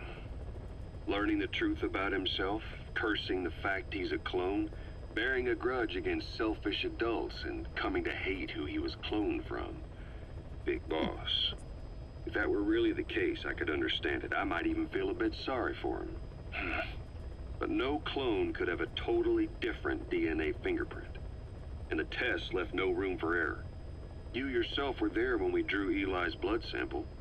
Come to think of it, when we went to OKB-0, he'd snuck onto a chopper and was there. Yeah. He was acting strange even then. Or actually from a little before that time. That was exactly when we began these tests. Maybe he suspected something when we drew the sample, not knowing what we were doing to him, and becoming mistrustful of us. Hard to say. Eli's had an attitude problem from day one. So what is he then? Well, if he's gonna tell us that himself, we'll need to get him to open up more first. So you're probably thinking, how the fuck does any of that make sense? Yeah. I'm definitely thinking that. I'm not going to tell you. Well, fuck you then. I have an idea, but I'm not gonna say anything. Fuck you too, Miles. Well, I'm not gonna spoil anything. No idea they would actually try to fix it. I mean, can you imagine a child piloting it? Oh, sure. Easily. It wouldn't work. Well, I bet it's just like riding a bike. I said it didn't work. Who did you try? I didn't. He just said it didn't work instead of it wouldn't work, meaning he did try to get a kid to pilot the Metal Gear. Put your son in it? We never did that. His name was, Hal, wasn't it? I thought you said you never saw his face. But you made him pilot Sahelanthropus. You used him in your experiments. He wanted to get in. It was such a short time we had. So he was with you. We were happy. You're still happy now. Changing your lies to suit the listener and getting by slipping through the cracks. Building layer upon layer of convenient stories until nothing means anything to you anymore. You're happy all the time because you don't even notice you're doing it. Think hard. Who are you really? You're not a victim, and you're not the silent majority. You're a perpetrator and a petty hypocrite. The real world doesn't make you suffer. It's the other way around. So yeah, Huey made his 2-year-old son a test pilot for a nuclear death machine. Oh my gosh, what the fuck? Oh, jeez. And canonically, or at least this is the heavily implied theory, you know, when you're 2 years old, you don't have a lot of memories that stick with you into adulthood. Mm-hmm. But you've probably noticed that Sahelanthropus' design when it's not standing upright looks a lot like Metal Gear Rex. Yeah. And Otacon was the one who designed Metal Gear Rex. So, him seeing it as, you know, a toddler, a baby, that was imprinted in his subconscious and stuck with him when he was hired to build his own Metal Gear, without knowing that his father was even involved with Metal Gear production in the past. Because Huey probably didn't tell him. No doubt.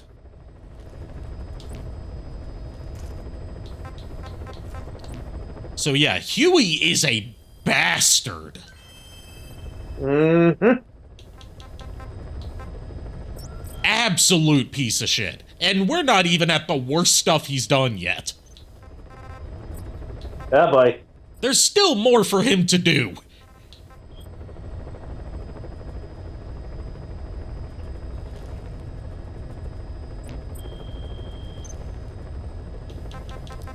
But yeah, who here is on the fuck Huey train?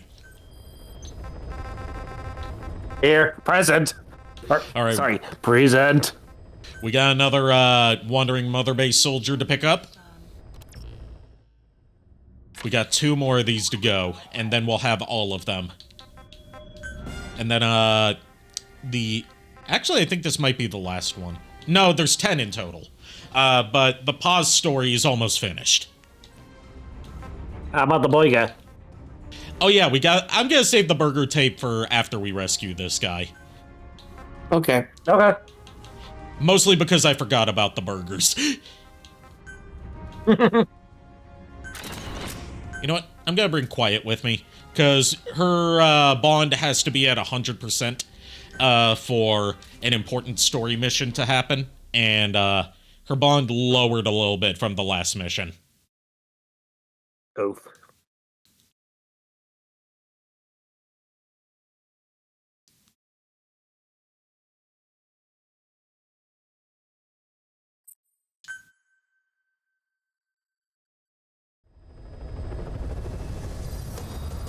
Boss, I've updated the mission list. We've received some new job offers. The details are on your iDroid. Yes, I know, Miller, but I want to do this first.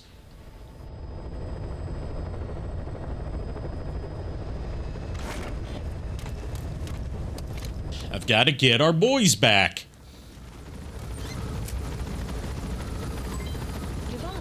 Oh, we've got the ability to make wormholes now if I develop it. As in, like, Fultons that instead of floating up into the air on balloons, they travel through wormholes, which means we can Fulton stuff from within buildings after that's developed. Nice. You've probably, if you've been paying attention to the layout of some of the bases I've been traveling through in story missions, you've probably seen, like, containers of materials that are inside buildings and wondering, like, how the fuck do I get those out of there? That's how. You need the wormholes. And the wormhole tech carries over into technically the next Metal Gear game after this one, but nobody counts it as canon, so I'm not playing it. It's also a live service game, so I'm not playing it. It's called Metal Gear Survive. It was the first Metal Gear game to be made after Kojima's departure, and it is infamous for how poorly it was handled. Oh, wow. Like, I might check it out sometime, but not as part of this retrospective. Because it is debatably canon at best. It's not important to understanding the story. And, you know, predatory microtransactions galore. To the point where if you want to, if you, like, start the game and you decide, you know what, I want to do a second run, you know, second file, that'll be $10 to start a new character in your $60 game when it first launched. Oh, fuck that shit. They literally charged for additional save slots. Oh, boy. And it's also not a proper Metal Gear game in terms of its gameplay. It's more of like a zombie survival game. Extraction arrived at Mother Base. With like zombie survival tower defense type thing rather than Metal Gear. Enemy presence detected. The map has been updated.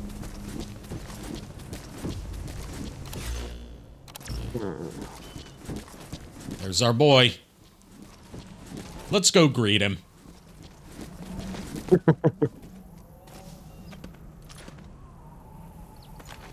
Sun will rise momentarily. Boss? Is that you? 9 years. 9 years. One of the guys out on a mission at the time. These folks away from the glory days. But will he come back to us? Bring him home, boss. Okay, that was just funny. I mean, we've done it before. Arrived at Mother Base. I know, but that's the first time I've actually noticed it and remembered. Helicopter requested. Every time I've tried to extract these guys, that's the way I've done it. Because it's easier than trying to like tranquilize them from a distance. Yeah. And if you do try to approach them head on, they're super fast, They are armed with flashbangs, and they can and will knock you out temporarily. Which is why the whole, like, wearing a cardboard box to lower their defenses and make them realize it's you thing is the best strategy, but it's also something you would not think to do unless you, like, figured out what is the most iconic thing of the Metal Gear saga in terms of your equipment. Oh, I know, the cardboard box. Yeah. Besides, we had those two-person boxes in Peace Walkers, so we probably spent plenty of times in the box together. You should join me in the box. No, thank you. You sound like you could use some time in the box. You know what I mean? Man, I don't want to know what you mean! That's one of my favorite exchanges in Metal Gear Solid 3.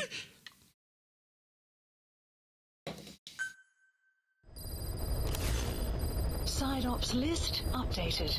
Alright, let's, first of all, challenges. There we go. Then, let's listen to the finale to the hamburgers of Kazuhira Miller. If you remember, he finally learned from Code Talker that the secret to making the ultimate burger is to load it with chemical additives for flavor. So here is his attempt at the ultimate hamburger. Rise and shine, old-timer. It is complete. I had our best and brightest working overtime, fine-tuning the greatest burger the world has ever known. I call it the chemical burger. What on earth is that color? Now, don't judge a burger by its color. Go on, try it.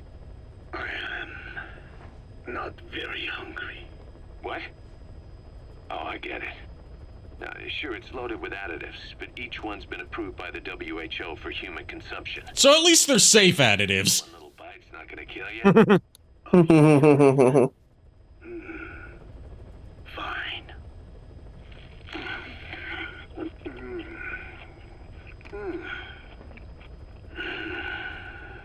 Well, what do you think? It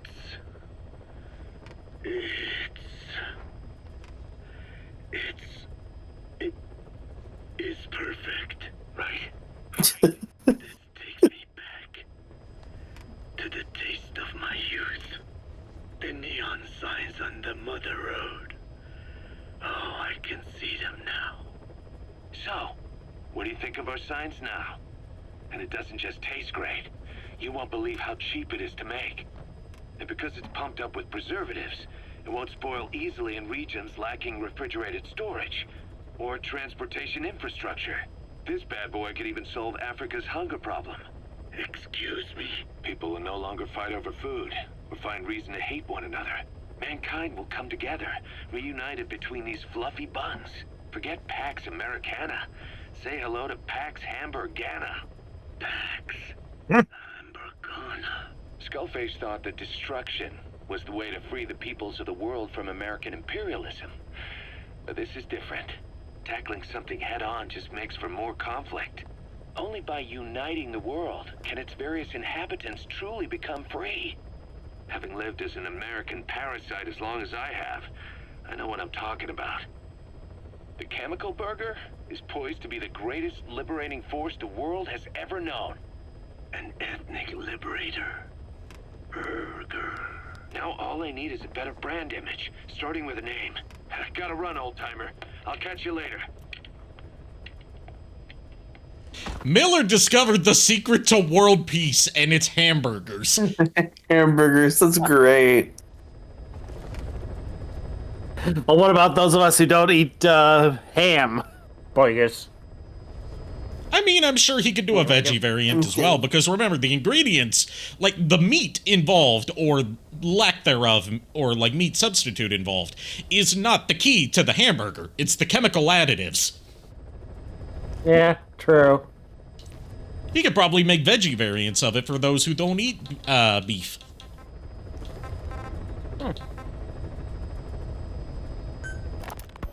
You know, when you brought back all of the child soldiers who escaped, Eli knew they'd returned. Needless to say, nobody said a word to him. I guess they got a message to him somehow. Eli wasn't put in a corner in timeout. He was locked up in that room, completely cut off from the outside world. Then how'd he find out?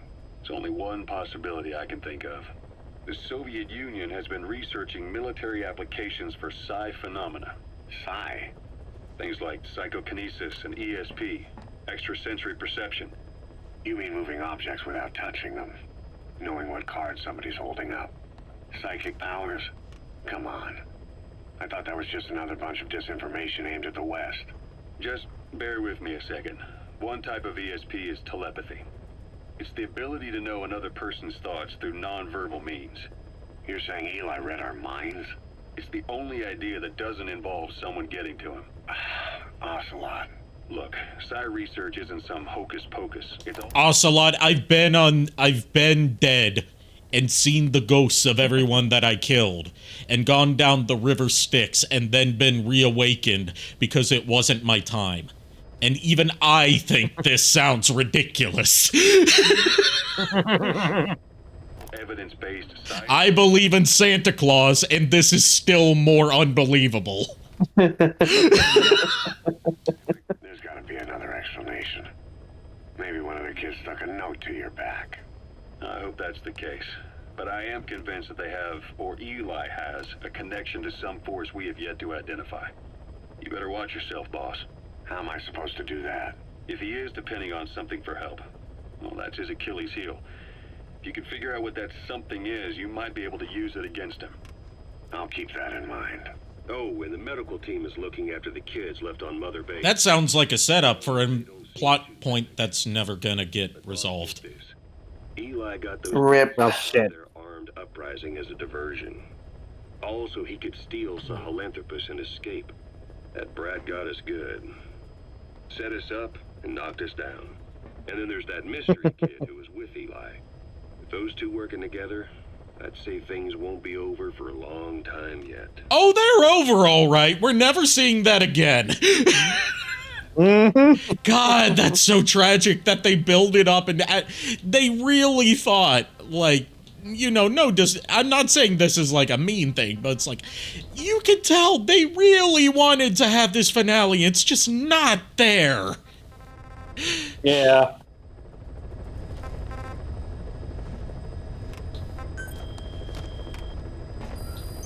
Please select a mission. All right, time to visit Paz. Landing zone. And give her our next photo. Oh, she's gonna be laughing at this one. I just know it. It's a photo of Chico, apparently. You know, the kid that died. That we from Peace Walker. That was also one of our targets to rescue in Ground Zeroes. The one that was tortured brutally by Skullface and had bolts screwed into. Yeah, the one who's dead. By the way, now that Chico's come back up, it's time to share a really stupid fan theory that people had about Chico before this game came out. Development project has been added. So, like, people were speculating all sorts of stuff about Quiet because her design is, you know, frankly ridiculous for a military sniper. And all that Kojima said was that, like, there was going to be a story reason for why she's dressed like that. So, a group of fans came to the conclusion, way before the game came out, oh, she's not actually who she says she is. She's actually Chico, who survived the exploding helicopter and was so traumatized by the events of Ground Zeroes and the emasculation that he suffered, that he cut out his own tongue so he could never betray his comrades again, and underwent a sex change because he no longer viewed himself as worthy of being a man. Yeah. It's an incredibly stupid and transphobic theory. Yeah, it really is, and it's hilarious how that easily got debunked when you watch half the shit that goes on in this game. Yeah. Oh, Snake. Oh, she sounds sad. Oh, this will cheer her up. What is it, Snake?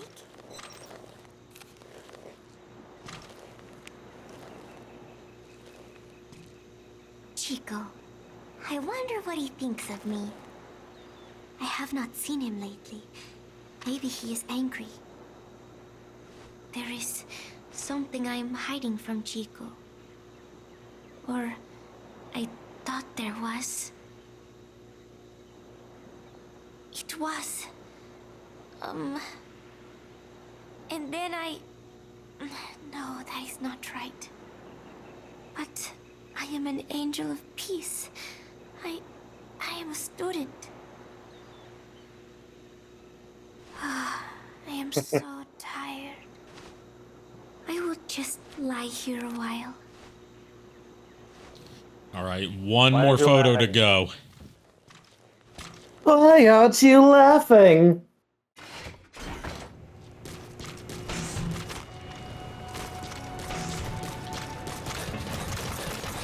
I mean, I can't even joke about the stuff that happened to Chico while he was under Skullface's care, because it's some truly fucked up stuff that I intentionally skipped over in the tapes Yeah. we got from him in Ground Zeroes, because it's like genuinely traumatizing stuff that goes a bit too dark for even my streams.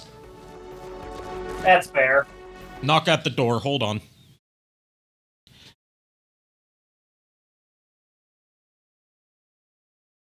And we're back. Editing Arikado, please cut like however much time that was out because Yes. I heard.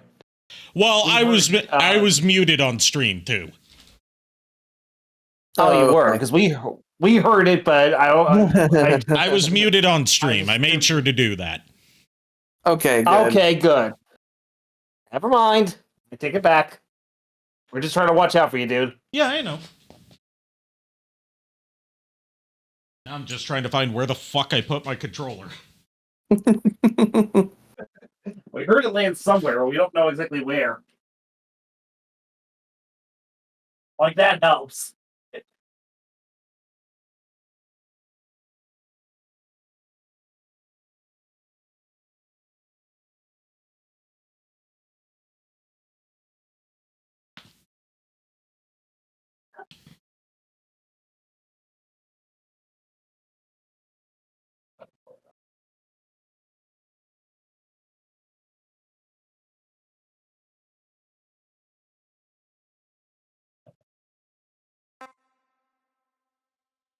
Found it. I think he found it. I think he found it. It was under my chair. Oh, okay. Which is a good thing I found it, because otherwise I probably would have run it over and broken it. Ooh, that would not be good. Yeah.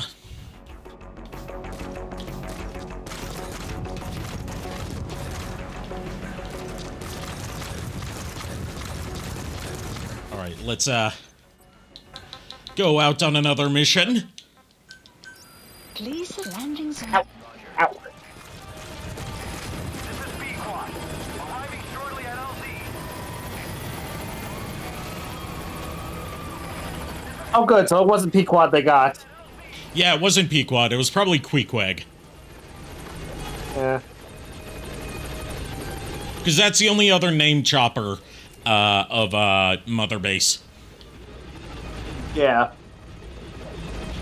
Like, Morpho is long gone. Morpho died in the explosion at the end of Ground Zeroes. Hmm.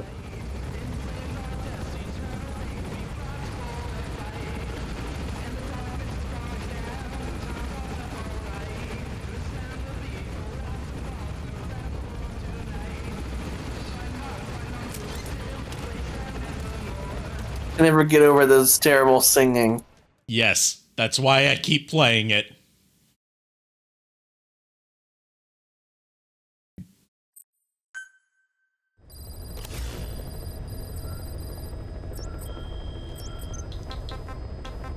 Alright, do we have our last Mother Base soldier? Yes, we do. Please select Let's go get him. heading to Afghanistan. Deploying. All right, come on, honey. Let's go get our boy. Don't call me honey. I'm talking to Quiet, not you.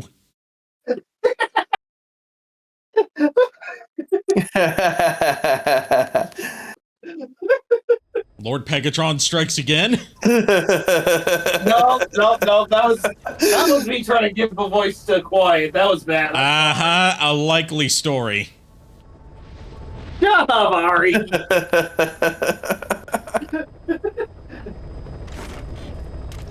Oh.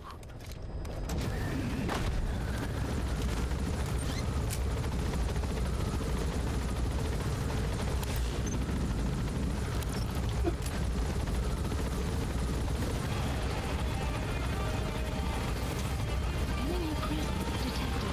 The map has been updated.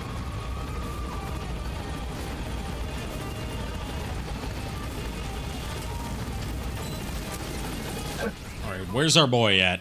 Right around here, I think. And she's gone. Yeah, she always goes to a vantage point so she can snip. She is a snipper after all. I know that. I'm just saying I've never actually seen her like hop away like that. Oh, this guy's got a shield. He came prepared. Looks like he's a little drunk, it seems. All of the Wandering Mother Base soldiers are like Is that you? wonky like that. And Metal Gear Survive kind of gives an explanation to that, but it's a bullshit explanation, so I elect to ignore it. The Extraction. council has made a decision. Mother base. Given that it's a simple decision, I decided to ignore it. Please landing zone confirmed. Roger. Alright, we got our final Mother Base soldier, and it's a picture of some football. Fruit ball. No, not fruit bowl, football. Football. Oh, football. Sorry. Yes, my because it took earphones place were in Costa Rica, so they wouldn't call it football. It's football. Yes, They that wouldn't is call it what it is soccer called, either. yes. They wouldn't call it soccer either. Yeah. Although I think it's funnier calling it fruit bowl because my headphones misheard it. Uh-huh. I used to imagine someone playing football with fruit. Well, I mean, a lot of fruit are round, so they're good for kicking. Pumpkins and watermelons probably are the best ones. No, not pumpkins. They don't have the structural integrity for it. So No, they watermelon. don't. I don't even think watermelons. Depends on the water. Shoot. Depends on the shape of the watermelon.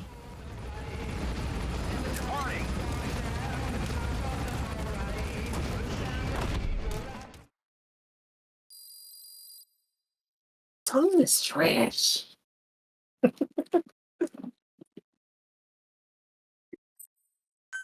Also, watermelons might be a bit too heavy to work as a good soccer ball. Yeah. Please select. I don't know. I've Vegan never medicine tested. ball. I've never tested this out myself. I mean, they're easy to break open with, like, force. Yes, but also I'm saying, you know, with how heavy they are, they might not be conducive to being kicked far distances like a soccer ball is. Valid.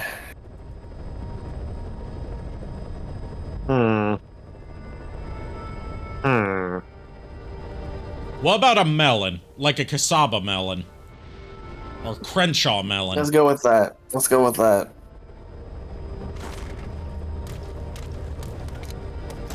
I don't know how well that came off on screen, but okay. What? We can always turn it to football with frickin' lettuce. How what like, came out on lettuce. stream? I was shaking a bag of the Taki's hot nuts. Yeah, none of that. Discord didn't pick up any of that. I didn't think so, because I could tell from the reaction of PNG it wasn't reacting as well as it should if it had caught my voice. So you've knew it wasn't so you've been holding on to these nuts, these hot nuts that I gave you.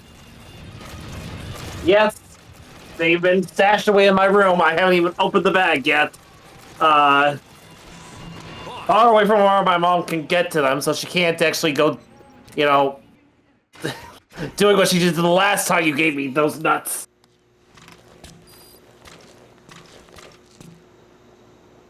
And you heard it here, folks. Ari gave me the nuts. Yes, and you kept them as a prized possession. Oh my gosh. What if I told you that I was holding them ransom? I joined in. I thought you were about to say you were holding them. I was going to be like, what does that even mean? You said we have forsaken our countries and become Yes, Miles, I am holding the nuts. it's good being here together with everyone. You know? I've walked into a lot of things, but I'm not walking into that. And then no, that is not right. But I am an angel of peace. I am a student. You are not a student. It hurts. I heard you laughing. Alright, there is a secret 11th photo. And you don't get it from rescuing a Mother Base soldier. And the game doesn't directly tell you about it. Huh. How do you It's get right this? here. Seriously? It only was here appears all there along. after you've gathered all the other photos. And it's a butterfly. Yes, it's a morpho butterfly, which was a recurring motif in Peace Walker. Is this related to the butterfly comment you made earlier? No. Okay. That's a complete coincidence. Okay. Coincidence. Nothing more, nothing less. I think I might have to leave Mother Base and then come back for this to work. Yeah, probably. Yeah. She's probably unconscious from the last time. But yeah, that is the secret 11th photo that you need to complete this whole side story. Otherwise, she will just, like, revert to the same loop of, dialogue over and over again. Please select a landing zone. Roger. This is B-Quad. Arriving shortly at LZ.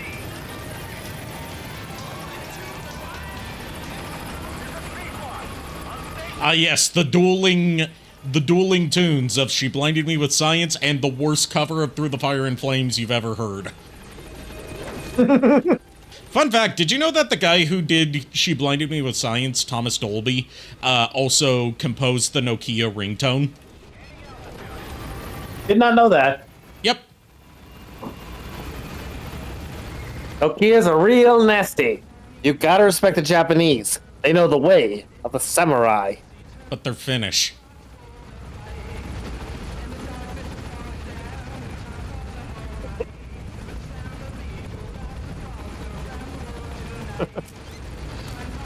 And yes, I understood the reference. Yes, I knew you would. That's why I didn't say anything. Awarded hero code name. Ooh. So I've got new emblem parts, new things I can use on my custom emblem. And since I've got the hero code name, that means that I can bypass people's like the handful of people in the FOBs that have nukes that act as deterrents from getting invaded. I can bypass those. FOBs without having to worry about their nuclear deterrent. Go get one over on these guys who escape retaliation thanks to their nukes. Yeah, I don't think I will. Because almost nobody builds nukes in this game.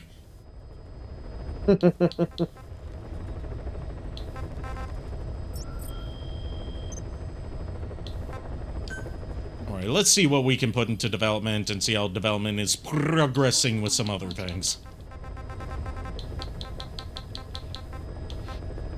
Let's see. We can develop wormhole technology. Do it. Do it. Do it. We need the It's gonna take 2.5 hours. So we will probably finish the game before that is being developed. Well, shit.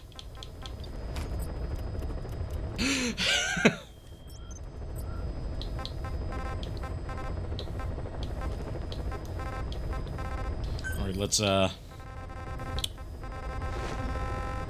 see what else we can do. Oh yeah, I need to go into the custom emblems. And I believe it is a front piece.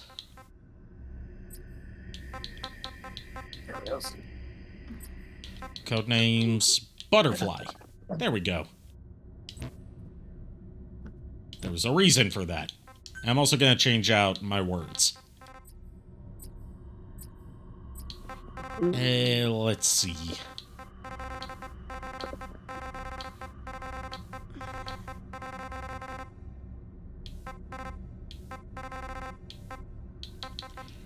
Gecko.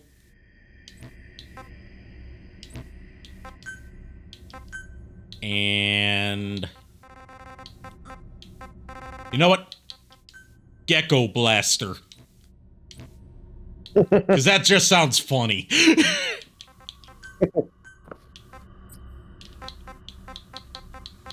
Sounds like something Gex would use. Yes, that's why it sounds funny.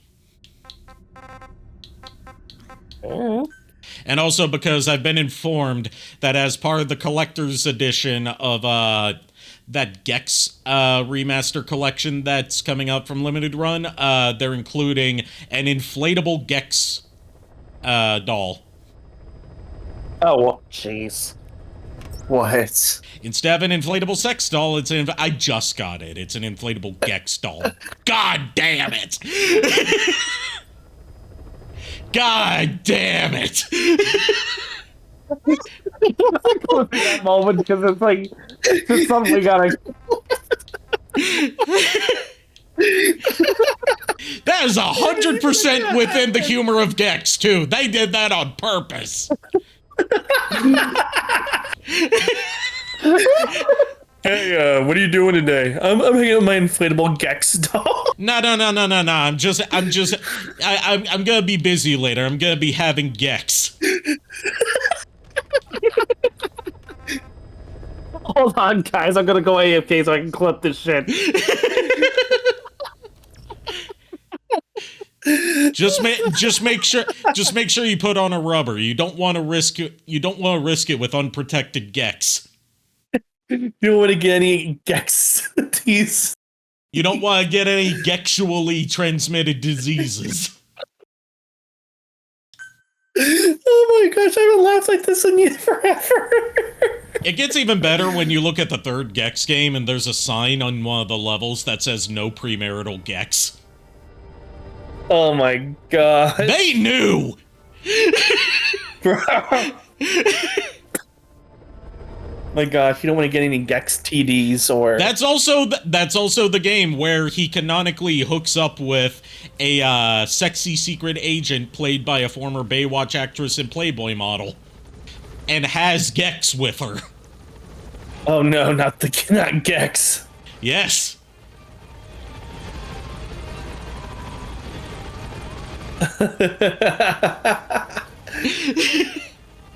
Oh my gosh. I need to stream some more Gex sometime. I did it once as like, oh, let's just look at obscure mascots. Now I'm like, dude, we've got just all the Gex puns we can make.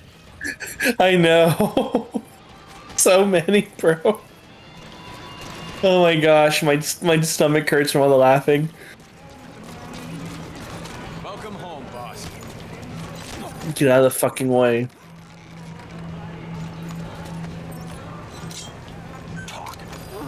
The map has been updated. Spit it out. Speak. He's saying harder? Okay, harder. Harder! Too hard. Or maybe not hard enough. Let's see which one this is so we can name him and shame him. Oh, it's not showing his name. Maybe it will when he wakes up. Get up.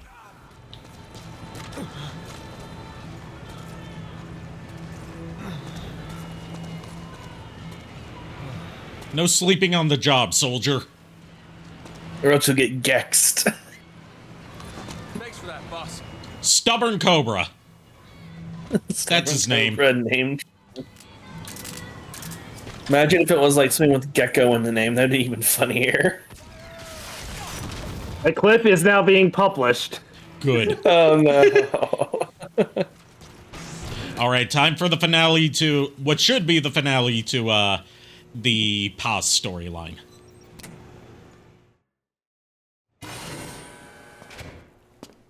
It definitely is. Content warning, there's gonna be some gore here. Goodbye. Yeah. Again, Creepy. Paz.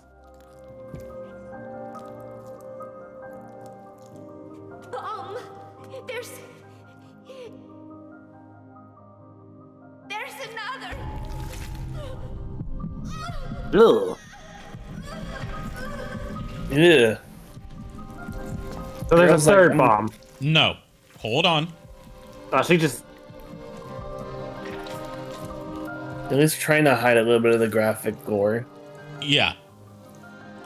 Because, you know, this had to be released in Japan, too, and Japan doesn't like explicit gore in video games. Yeah. Yeah. Like, Mortal Kombat At gets least it's censored there. There's the bomb.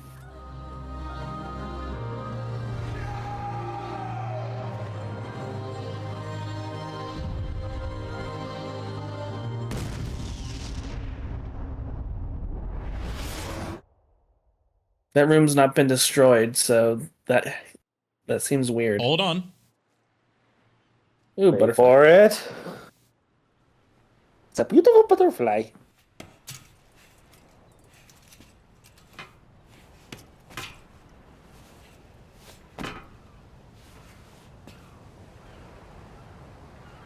What just happened? He's all the way not where he was supposed to be. Wait for it. I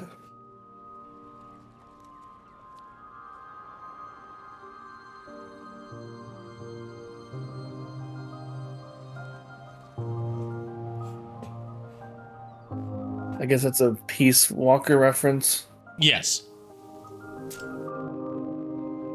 And then him catching the butterfly like he tried and failed to do in Metal Gear Solid 3.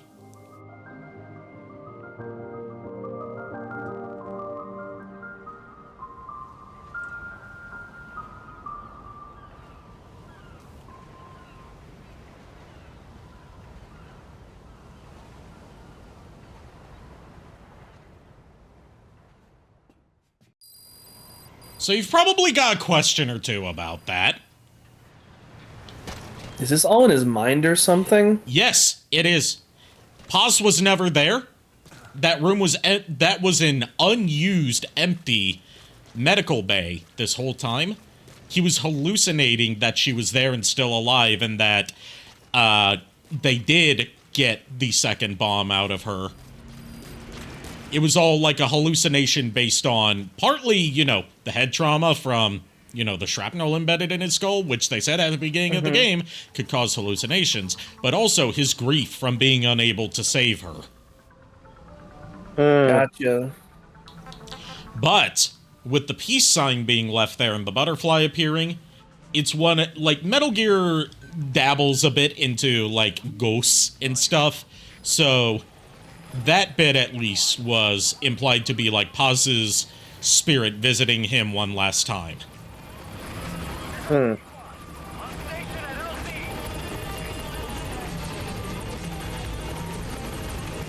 So yes, Paz was never really there. And there's a bit of like soldier dialogue you can hear randomly on the med bay after the Paz side quest has started, where you can hear soldiers sometimes saying, we didn't hear it this time, but you can occasionally hear it say, hear them say, why does boss keep going into that empty med bay? Oh my gosh.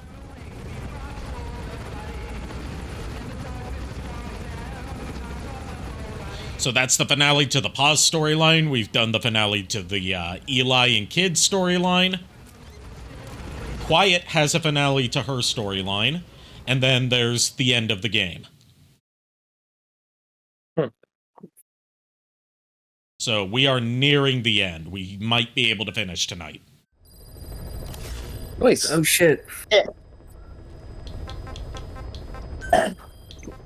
All right, the next, like, just like before, the next, story missions are not going to pop up until, we just, you know, complete some side missions every now and then. So we're gonna be doing just random side missions for a bit. Please select a land heading to Afghanistan.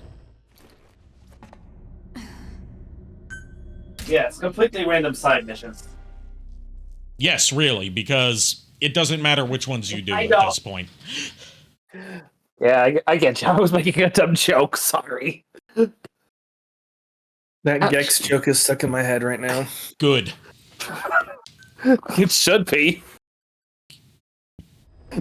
Also, Ari, if you do end up posting that clip on YouTube, I'm sure you'll come up with a better name than what I gave the Yeah, clip. I'm probably gonna download that clip and at least edit in like a photo of the collector's edition so they can see the inflatable Gex doll that I'm talking about. Inflatable Gex. Okay. You can thank Furret for telling me about that collector's edition.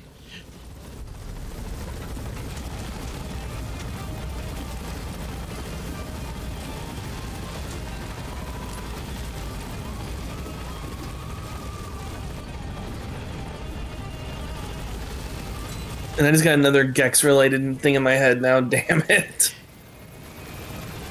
You used to play Gex every now and then, didn't you? Actually, Yeah. I don't remember ever You playing had, it. I remember you had the second Gex game probably on like N64 or something. I think I might have bought it and just never played it past like the first little bit. Yeah. Because I remember seeing you play it like once. Like the way that I remember it is that like the reason I know that you played it is because one of the levels that I saw an entrance to was called www.com. And that name just stuck with me ever since I was like, what, 7 or 8 years old?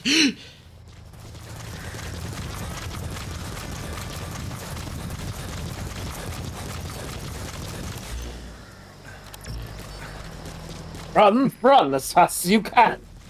You can't catch me. I'm not a gingerbread man.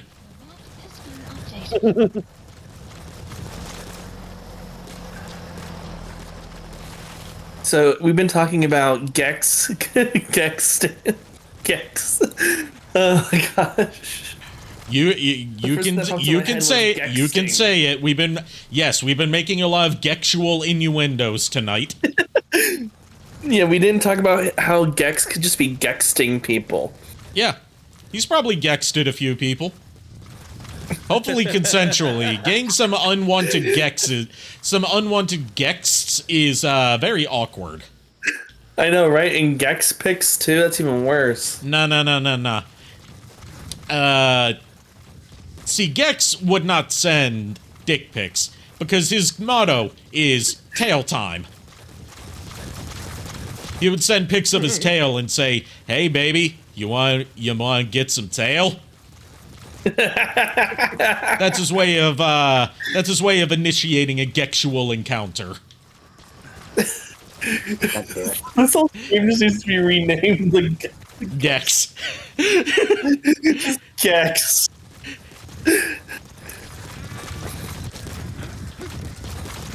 Sun will set shortly.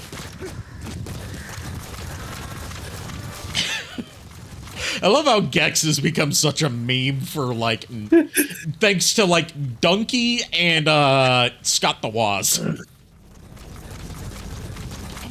Because, like, with Donkey, he did a couple Gex videos where, like, the gag was that, like, he was like, okay, I'm gonna play Gex, and it shows, like, just a never-ending barrage of unrelated company logos as if those were all the companies that worked on the game. And then, like, as soon as the game starts, the video ends. And then he did an actual Gex video where, like, he was floored by how many like shitty pop culture references Gex makes as just bits of his in-game dialogue. Like, this is like taco night at... This is like...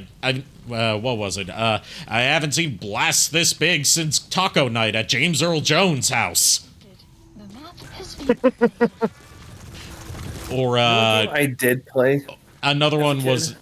Yeah?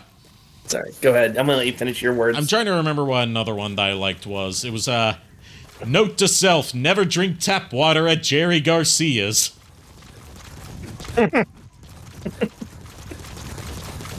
Oh, man. Ari, Hey, do you Miles, remember, what's up? Check your DMs. Hold on. You're not gexting while we're streaming, are you? No. No, I just sent him a dick pic. No, you didn't. You sent me definitely something, but it's not what you were making it out to be. Couple of Graysons. Yeah, Yes. Dick Grayson. Yeah. Dick Grayson, it's a dick pic. It is technically. Ari, do you remember Max and Irma's back in the day? Hell yeah, I do. That was my favorite place to go until it shut down. Yeah, it's a Charles Schwab now. Remember, so they did like this thing back in the day. They did like some sort of like contest or something. Yeah, I remember. Name the dog. Was it Name the Dog back then? It was Name the Dog. We both entered into it. And I won something from it. And both of the choices that we came up with were not the name of the dog. They eventually went with Scraps. I just know I won something there, and it wasn't that. I think it was their opening weekend or something. Oh, in that case, I wouldn't have known about it because you took me there one time when I was visiting. Yeah. And that's when they were doing the Name the Dog thing. Yeah, I was there, and like the first day it opened, I think. So it was like I think it was like related to gumballs or something. And one of the prizes, I didn't know at the time what this was because I just got, it was a shirt, okay? It was a Nintendo shirt. Yeah? So it was a Conker's Bad Fur Day shirt. Oh, wow. That's probably worth something now. If I can find it, yeah, it probably would be. It was an original N64 shirt.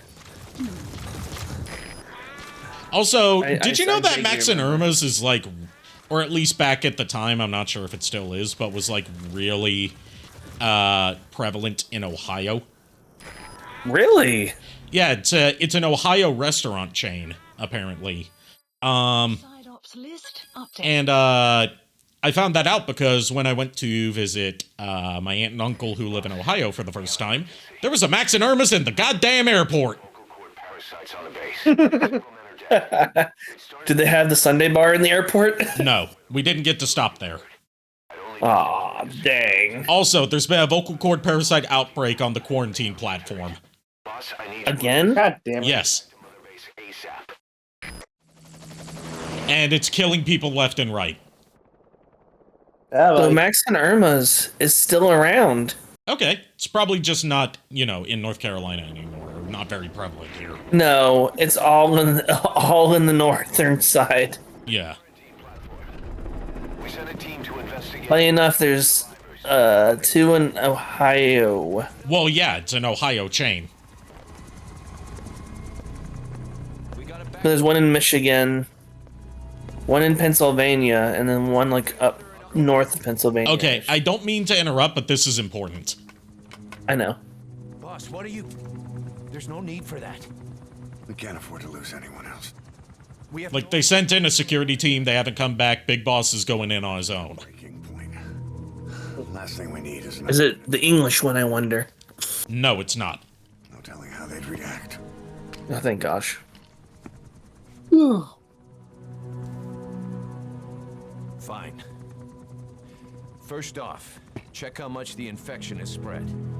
Rescue comes next, after we know the situation.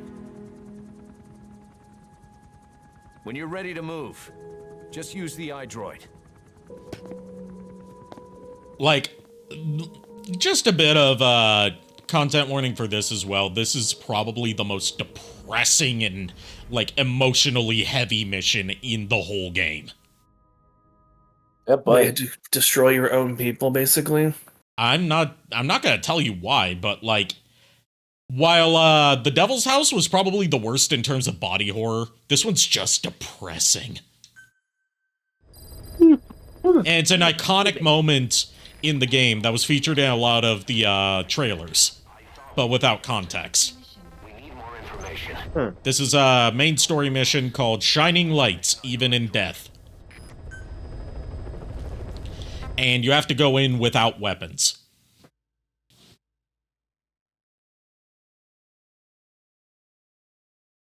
This is also a mission I believe you can only play once.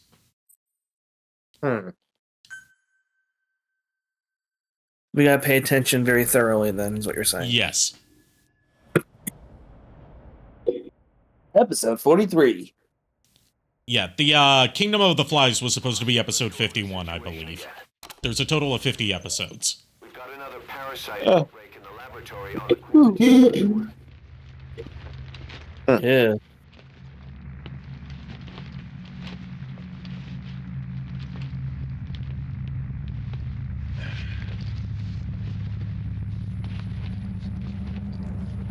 What is this? No idea.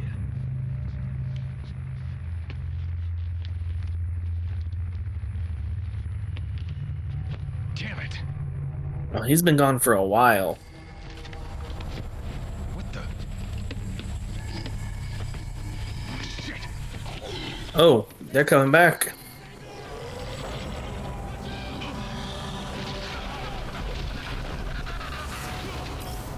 Are these zombies?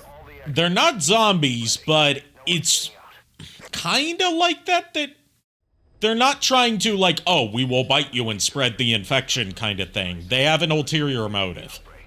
He faxed over his findings. Code talkers analyzing them now. Why this? You got me curious. Despite our inoculation, this is still unclear. Introducing the Wolbachia to the infected prevented symptoms during the last epidemic. The parasites lodge in the victim's throat, forming a mating pair. But the Wolbachia turns the male to female. Two females can neither copulate nor lay eggs. That's why the rescue team went in with more Wolbachia. But the outbreak still isn't under control. They should not be capable of laying eggs. Yet, we have a new outbreak. And the Wolbachia have no effect. I pray this is not some new strain. If it is, then someone may have brought it here. If there's a spy running around. For now, we must focus on discerning the outbreak mechanism. The cases show another alarming new development. It is now even more difficult to tell who is infected. The eggs propagate out of sight. No external symptoms. One who appears healthy may be dying on the inside. What the hell happened in there? Boss, I still can't raise the rescue team I sent in. We know how to proceed if we just knew how to ID the symptoms. Finding that out is part of your job in there. So yeah, no external symptoms that we know of, as opposed to the old vocal cord parasite outbreak started out with, like, cold symptoms.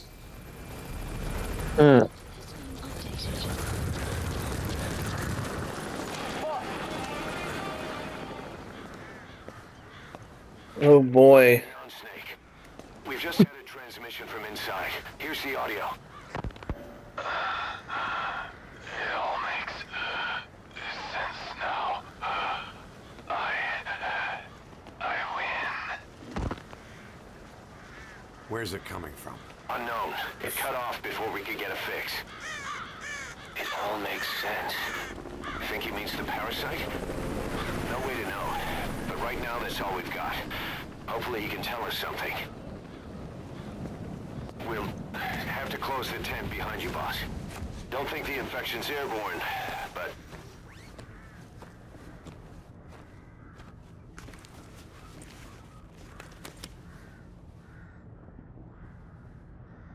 Find the source of that transmission, boss.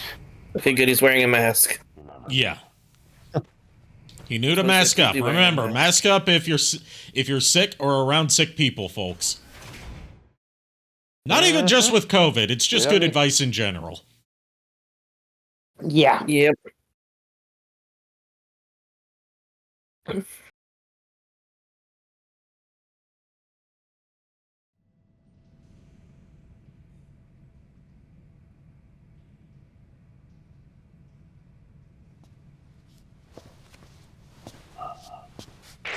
What is it?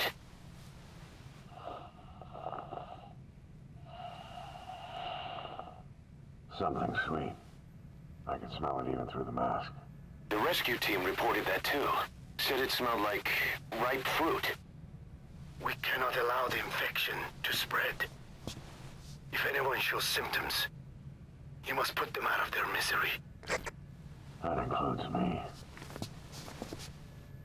So yeah, if we find anyone that has symptoms, we have to kill them. Which will suck, but Guess the parasites killed him. Don't touch him. He's covered in blood.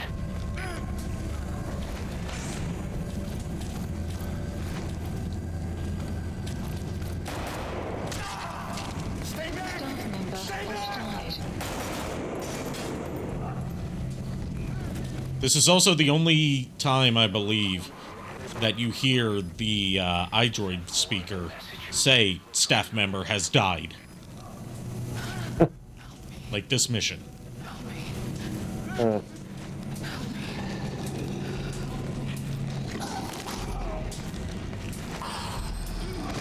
Staff member has died.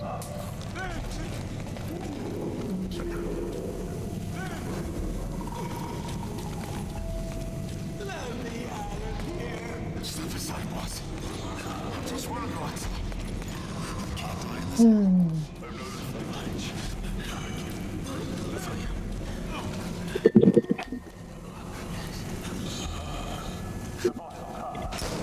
Staff member has died.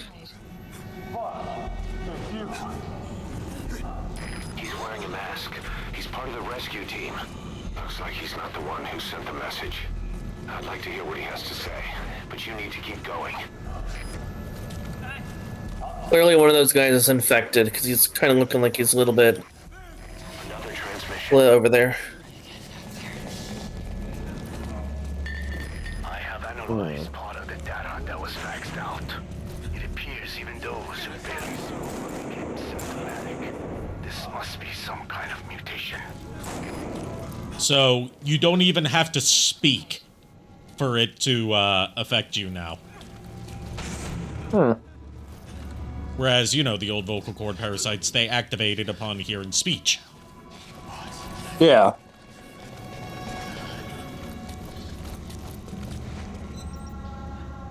And did you notice that there was like a swarm, a murder of crows outside circling around? Yeah.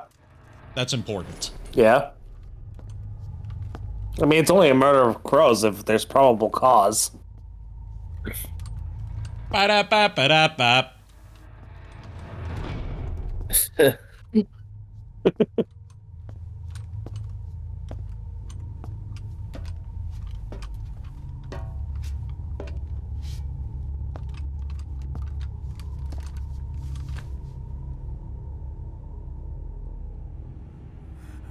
Must be this guy.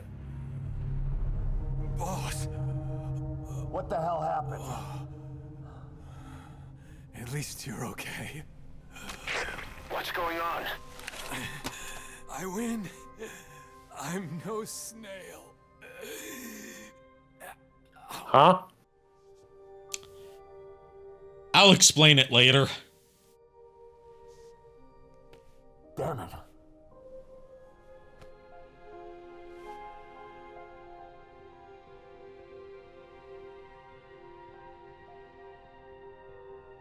So he sent the transmission. Seems like he had a way of IDing who's symptomatic. But what was he trying That's to cool. Behold, the only time I'll use night vision goggles. Yes, of course. It all makes sense now. Do not let anyone showing symptoms get outside. As infection progresses, it triggers an overwhelming urge to get out in the open. That's the parasite control. The crows help, isn't it? The birds will feed on infected bodies, spreading the parasite on land. Oh, joy. So yeah, if any of these guys get out and get eaten by the crows will spread it to other people and other, you know, basically, this could end the world. Oh boy.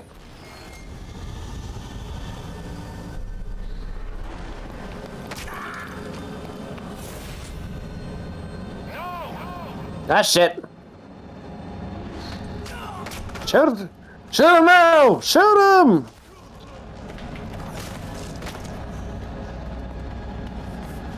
Kind of like where I'd be like, you wish quiet were here just to... Yeah. Ugh.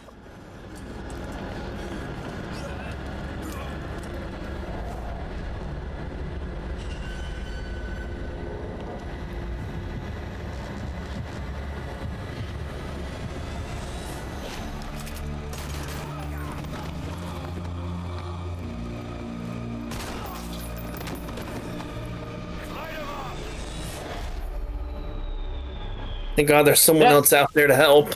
Yeah.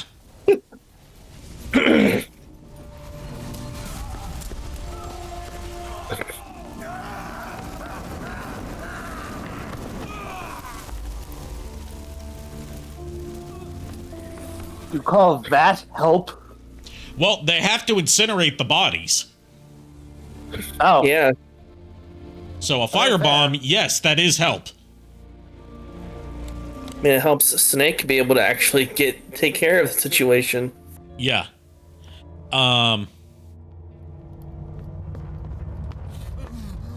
great, there's more of them. Yeah. You have to shoot, boss. We can't let them outside. Damn it. We can't allow any contagious individuals to leave. That's it. That's good. You still have those goggles. If you see a glow in someone's throat, that means they are infected. And all you can do is give them a quick death. So, time for the purge. Kill him, boss. We can't save him now.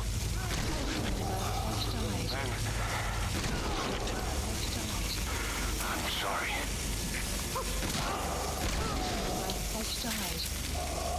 and these aren't just like random NPCs. These are named soldiers that we have recruited throughout the game. Yeah, I can tell. Bye.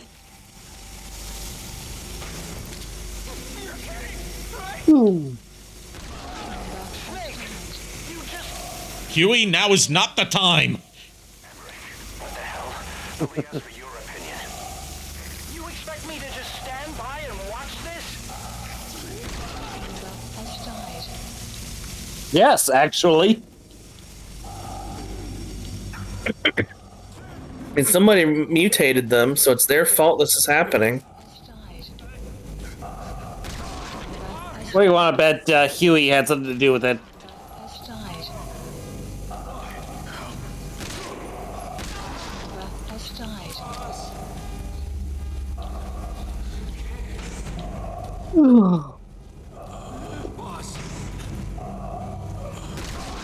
You're insane, Snake.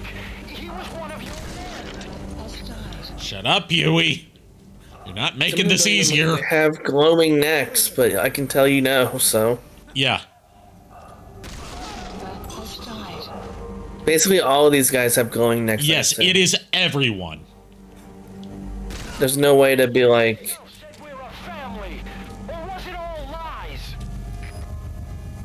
Shut up, Huey.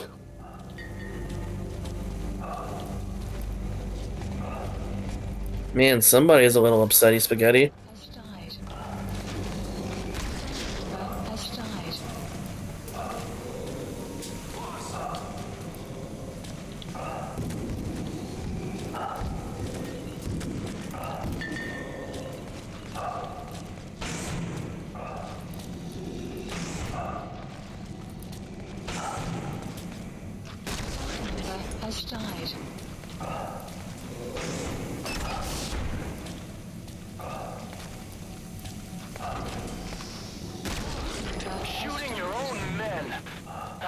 not the big boss I knew. Shut up, Huey.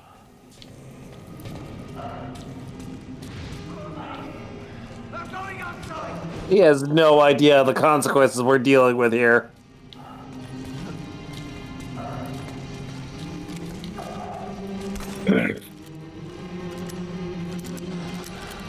Oh, God, I know this part.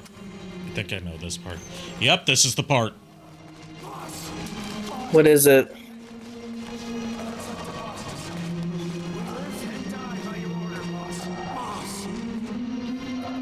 We live and die by your order. They're all saluting me.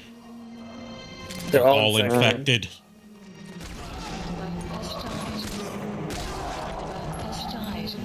So these guys literally let you kill them without fighting back.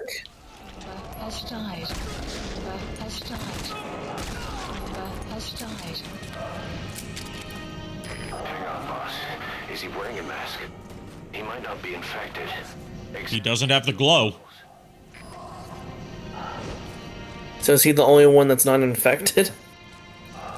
Come on, buddy. We're getting you out of here. So far. He's the only one not infected.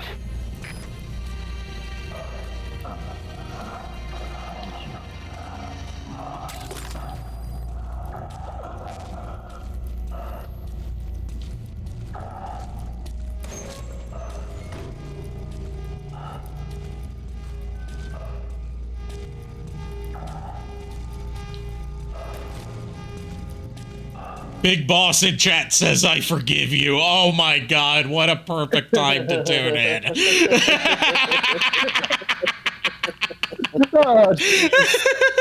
That's perfect. Big Boss, how long have you been waiting to... Sorry, I just saw that. I have not been looking at chat. Sorry if you're already gone. It's still really funny timing. You just joined, no worries. Oh my God. How... Okay, Big Boss, let me ask you this. How many streams have you been to?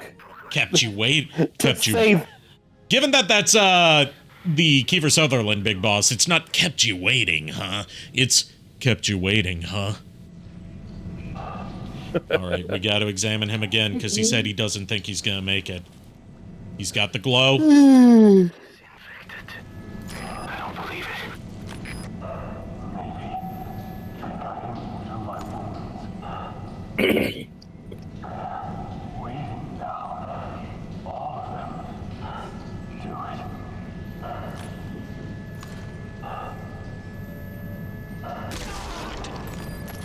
I'm sorry, boss.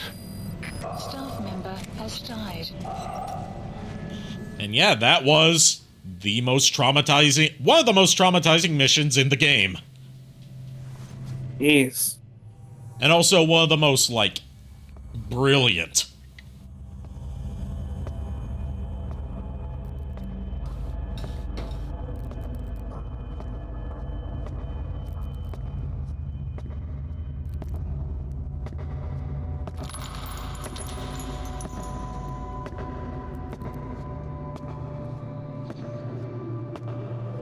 I hope that no one snuck out between...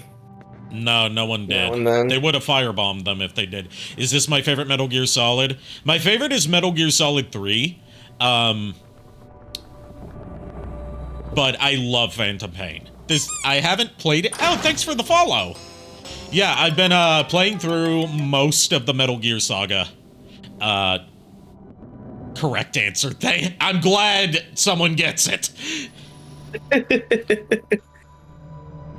You know, I think 3 is my favorite too from watching you play them all.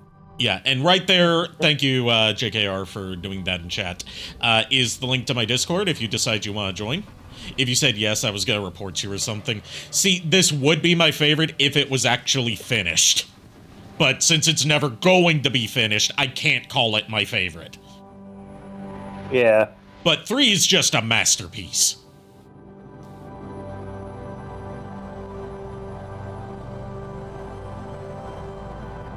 Dang, this must be beating him up. Yeah. He lost so many of his men already 9 years ago. 3 is the magnum opus, agreed. Nothing has ever topped it so far. And they're remaking 3 before any other MGS as well. Technically, second time they've done a remake because Twin Snakes exists, but nobody talks about Twin Snakes. Partly because it's never been re-released. But, yeah, they're remaking 3 before any of the other Metal Gear Solids in-house, at least. Because, like, they know, like, this is the one to show that we mean business. Like, if you fuck up, it's like when they remade Silent Hill 2. It's like this, it's not the first one in the saga, but it's the one where if we fuck it up, then everyone's going to turn on us. So we have to get it right. And by God, I hope they get it right. Because the Silent Hill 2 remake surprised everybody with how good it was. I love the Twin Snakes surgically removed from the brain thing. A lot of people have mixed feelings on Twin Snakes. I don't think it's necessarily a good way to play Metal Gear Solid 1. It's very unbalanced in terms of its gameplay, but I have a nostalgic connection to it because it was my first Metal Gear. Technically, I rented it, didn't get far in it, only beat it like a decade and a half later when I finally bought a copy and played it for myself. Let's hope Metal Gear Solid 3 Remake does the same. Everything they showed so far was quite positive. I am really trying to channel, like, you know, some positive output on this because there's so much riding on it. But yes, I started this before. I started this retrospective before they announced the Metal Gear Solid 3 Remake. And it's just, by complete coincidence, leading up to the Metal Gear Solid 3 Remake, which I will be streaming.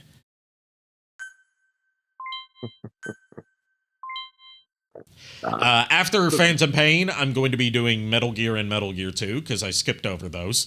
And I might do Twin Snakes as well. I'm thinking about it, and maybe I might not. Depends on how I feel. Of course, everyone will once it's out.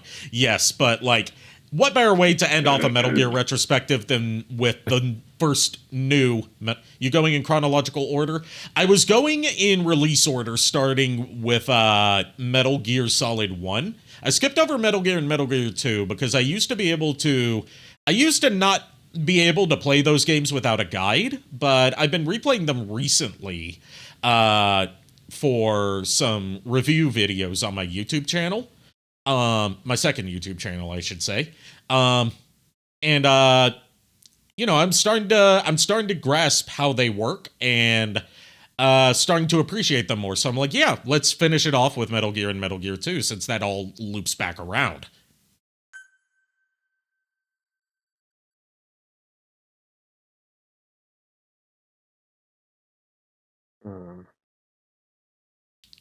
Especially this game loops back around to Metal Gear 1.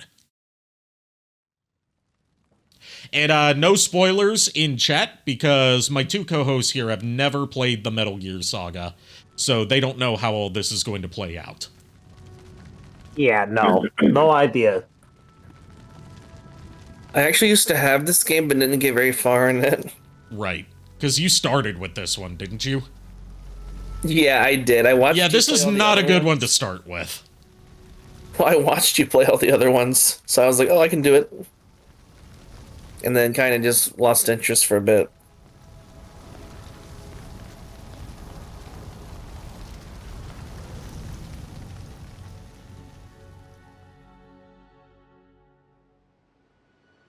Well, I will always love 3 from when I watched you play it. Yes, 3 is one that I can definitely recommend everyone play.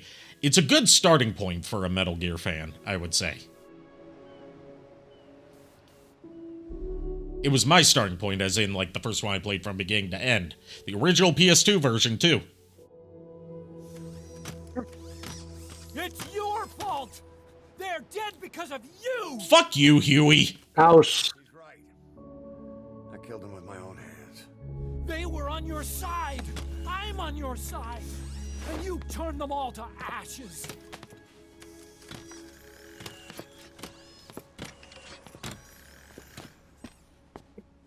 They wanted you to shoot. It was that or be burned alive. Come on. I miss Paz sometimes. Yeah, we finished the Paz storyline.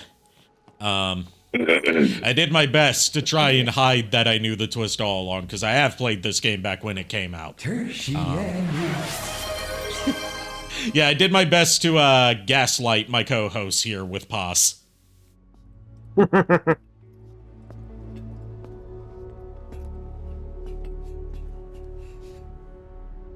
One of these days, I actually want. If I were able to, I would seriously just wring Huey's neck. If I had hands to grasp his neck with. Did you show him the Paz and you know where? I showed. We've completed the Paz storyline, so they've seen how that ends. And we did play Ground Zeroes before this.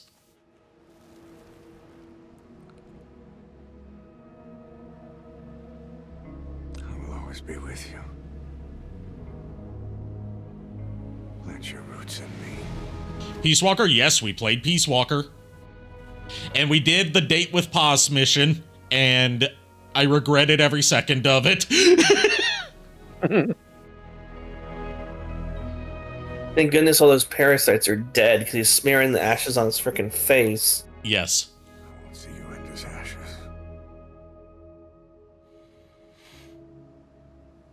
That's the part you gotta put on YouTube. It's in the upload on YouTube. I found out by accident what happens if you try to grapple her. Let's see. What then?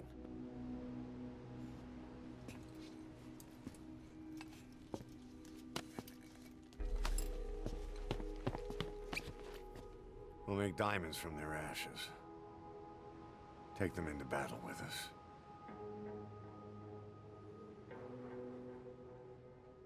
A shining light to our brothers in arms. Huey almost T-posing. God, I hate that moron. All my buddies hate Huey.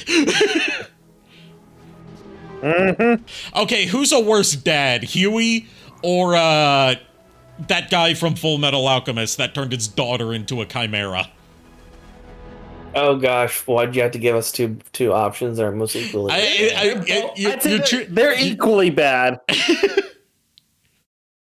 We hate them both equally, and that's all. They're just both pieces of shit. Yeah, they really are. At least with the Full Metal Alchemist thing, you got a bunch of memes out of it. Also, detail now, when he said we'll make diamonds from their ashes and carry them into battle, there is now a diamond embedded in Snake's suit that you can see shining. Oh, nice. Oh wow, yeah, right there. Never let up. If anything, it just got worse. But you understood that from the start, didn't you? From the moment Did they just quote Phantom Pain? Yeah, Phantom Pain's a real thing. that you've been fighting the pain and Yeah. confronting your phantoms the whole time. Knowing full well the battle would never end, not until the day you die. I respect that now, more than ever. It's an honor and a privilege, Big Boss. But yes, Phantom Pain is a real thing. It refers to, like, when you've had a limb amputated and you still feel, like, a painful sensation of where that limb was. Oh. I get it. So, we got another Huey interrogation to listen to. Smack the boy. Well, Doctor, I have the report on the incident at the quarantine facility. Assuming the vocal cord parasite underwent a mutation. The only plausible explanations are exposure to some high-concentration mutagen or radiation. As you know, some of the staff at the quarantine facility were infected with the parasites. The Wolbachia prevented them from copulating, but the parasites themselves can't be removed from their host's vocal cords. Once you're infected with Skullface's parting gift, you're stuck with it. The researchers regularly used X-ray equipment to monitor the parasites in their throats. No problem there, they kept a close eye on the radiation doses. But that equipment didn't just give off X-rays. It was also emitting beta rays. Even though that's unnecessary for the scans. See, beta rays have far worse effects on DNA than X-rays. Meaning the only logical conclusion is that someone added in a beta ray emitter to trigger a mutation. Those beta rays leaked out from inside the equipment. Because the emitter was retrofitted, the shielding was inadequate. And the person who ordered and inspected the equipment was you, Doctor. That makes you the only person with the opportunity to install that emitter. So now you're saying I sabotaged medical equipment for some wild plan to make the vocal cord parasite kill everyone? Yes. Maybe you thought it'd reveal a way to treat the parasite without using the Wolbachia. With that much to barter, I suppose some people would welcome even a pathetic cur like you. Just stop it. You'd have no shortage of buyers, but most would be happy with just the parasite. You wouldn't need to offer anything else. However, if that buyer already knew about the parasite, they'd also know that by itself, it's no longer the ultimate bargaining chip it once was. To sell to that buyer, you need to throw in a bonus. A way to one-up it. There's only one buyer who'd be after that. Emmerich, we record all communications on Mother Base. That includes radio transmissions to and from homemade devices. You've been in frequent contact with people in America. A private biotech company, a client of which is DARPA. And they are connected to Cypher. You made a deal with Cypher. You offered them a new parasite in exchange for your safety. This is the only place in the world where the vocal cord parasite still exists. And you used it as a testing ground, tried to resurrect their bioweapon. But your plan to obtain the parasite has failed. Your bullshit ends now. And don't think you're leaving here alive. So yeah, it was Huey's fault. He was trying to create a new parasite to sell to Cypher. I knew it. I mean, when in doubt, blame Huey. Yeah, that's the true running theme of this game. Is when in doubt, blame Huey. Mm-hmm. Oh yeah, and the whole thing about I'm no snail, that is referencing a specific kind of parasite that targets snails and like takes over their body and takes over their brain. And oh yeah, snails, they like, dark, dank, moist, like damp environments, right? Yeah. It takes control of them to make them seek out high places where they'll be snatched up by predators, and then the parasite can spread. And that's exactly what the vocal cord parasites were making the infected do. So that's why he said, I'm no snail. Because he ain't no snail at the time.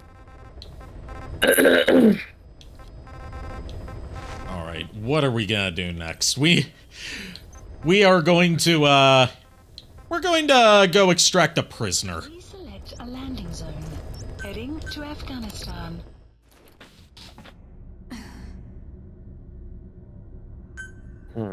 Deploying.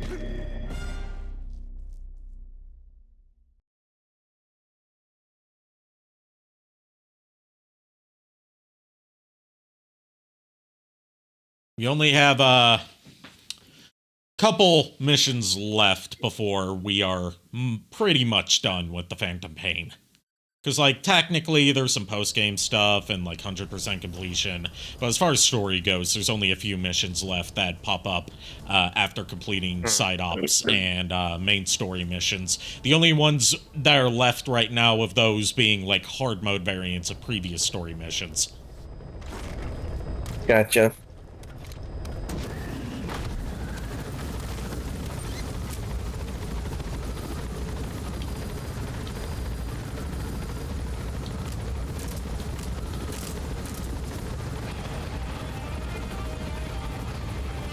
And there's the shitty through the fire and flames to break up the dour mood. By God, I never thought I would be happy to hear that awful guitar tone. And that awful guitar playing.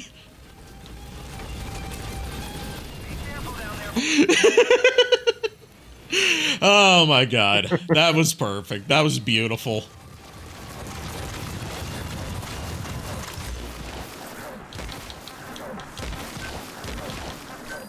All right, quiet. Go scope out the enemy base.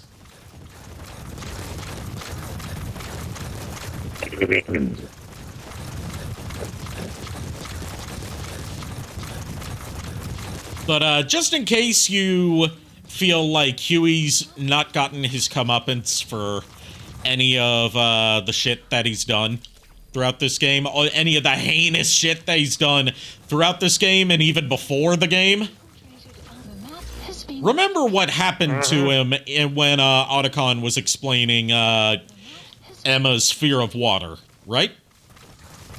Yeah. That he drowned himself in the family pool after he found out that his new wife, who he had Emma with, was cheating on him with Otacon. Yeah. Man literally got cucked to death. By his own kid.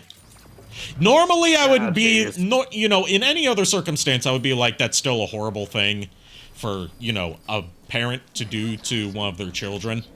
Because, yeah, you know, that is 100% statutory right there. But in this case, I'm like, it was for the greater good, kinda?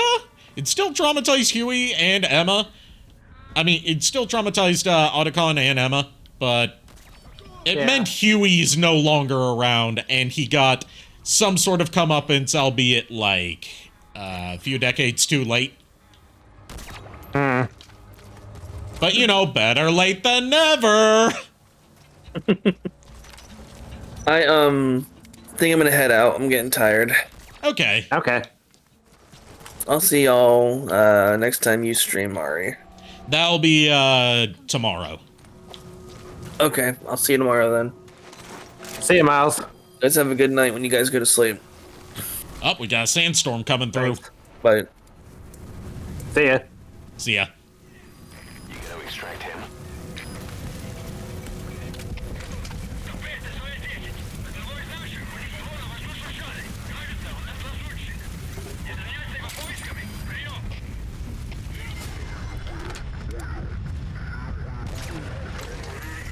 Oh, no, you don't. Analysis complete. Right there, I believe that's our target. Yes, it is. Scusi.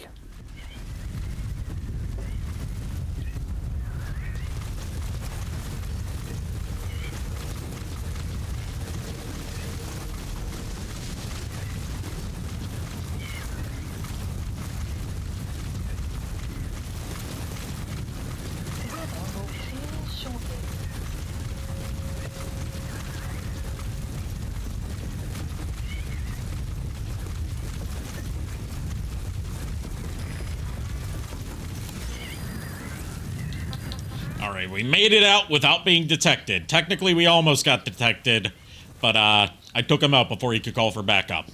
So it doesn't count as an alert. All according to Cake. Translator's note, Cake means Keikaku. Translator's note, Keikaku means plan.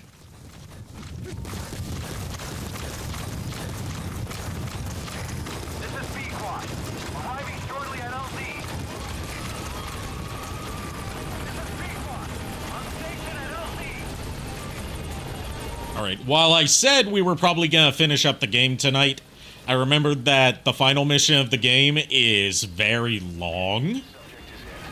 Oh, yeah. So, we're probably gonna end off once we get back to, you know, get out of here. We'll send in a raid, and I'll finish this up next week. Okay, there.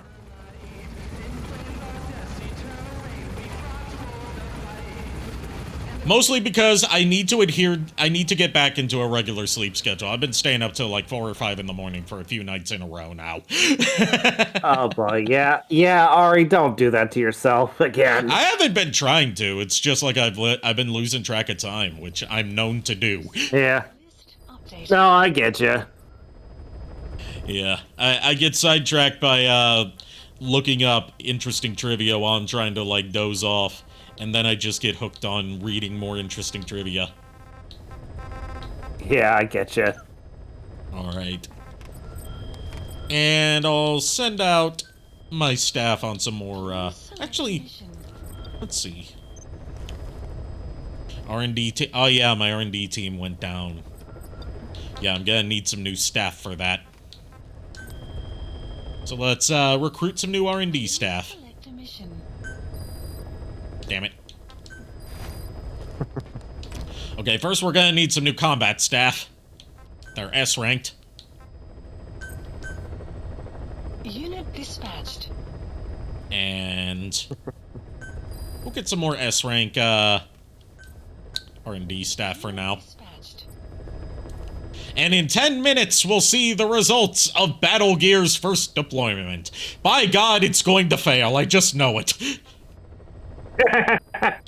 I just know it because Huey built this thing. Yeah.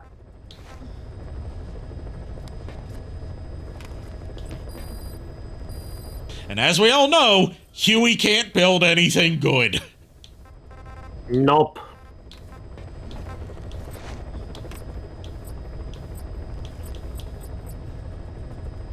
Also, a bit of ability that my intel staff have now. Not my intel staff, my support staff have now. Yeah? I can have them modify the weather conditions at will on the battlefield. Oh. So, basically, as it currently stands, Diamond Dogs are on the same level of tech as, like, Cobra Commander. Oh, jeez. They're becoming G.I. Joe villains.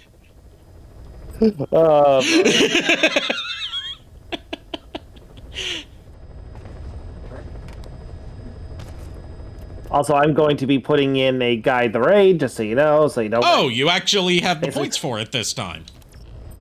Yeah, the only times I suggest anything without using the points is when I see like one of your fellow Elden Wooders online. Or like, you know, Cloud Sato or someone like that.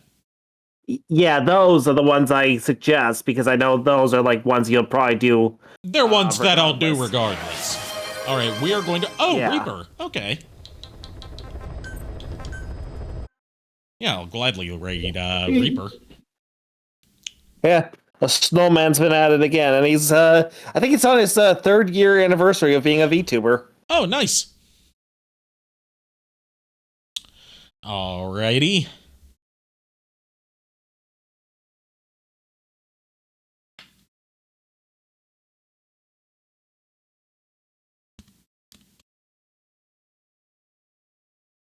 Alright, he's playing The Elder Scrolls 4 Oblivion Remastered.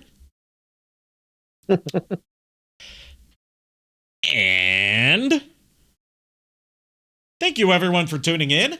Thank you to JKR and Miles for co-commentating with me tonight. I'll see you guys tomorrow night. Haven't decided on exactly what we're playing, so keep an eye out for the schedule in the Discord or on Blue Sky. Until then, unpleasant dreams. Well, the boys have caught us. We hope you like our show. I know you're rooting for us, but now we have to go. Good night, everybody.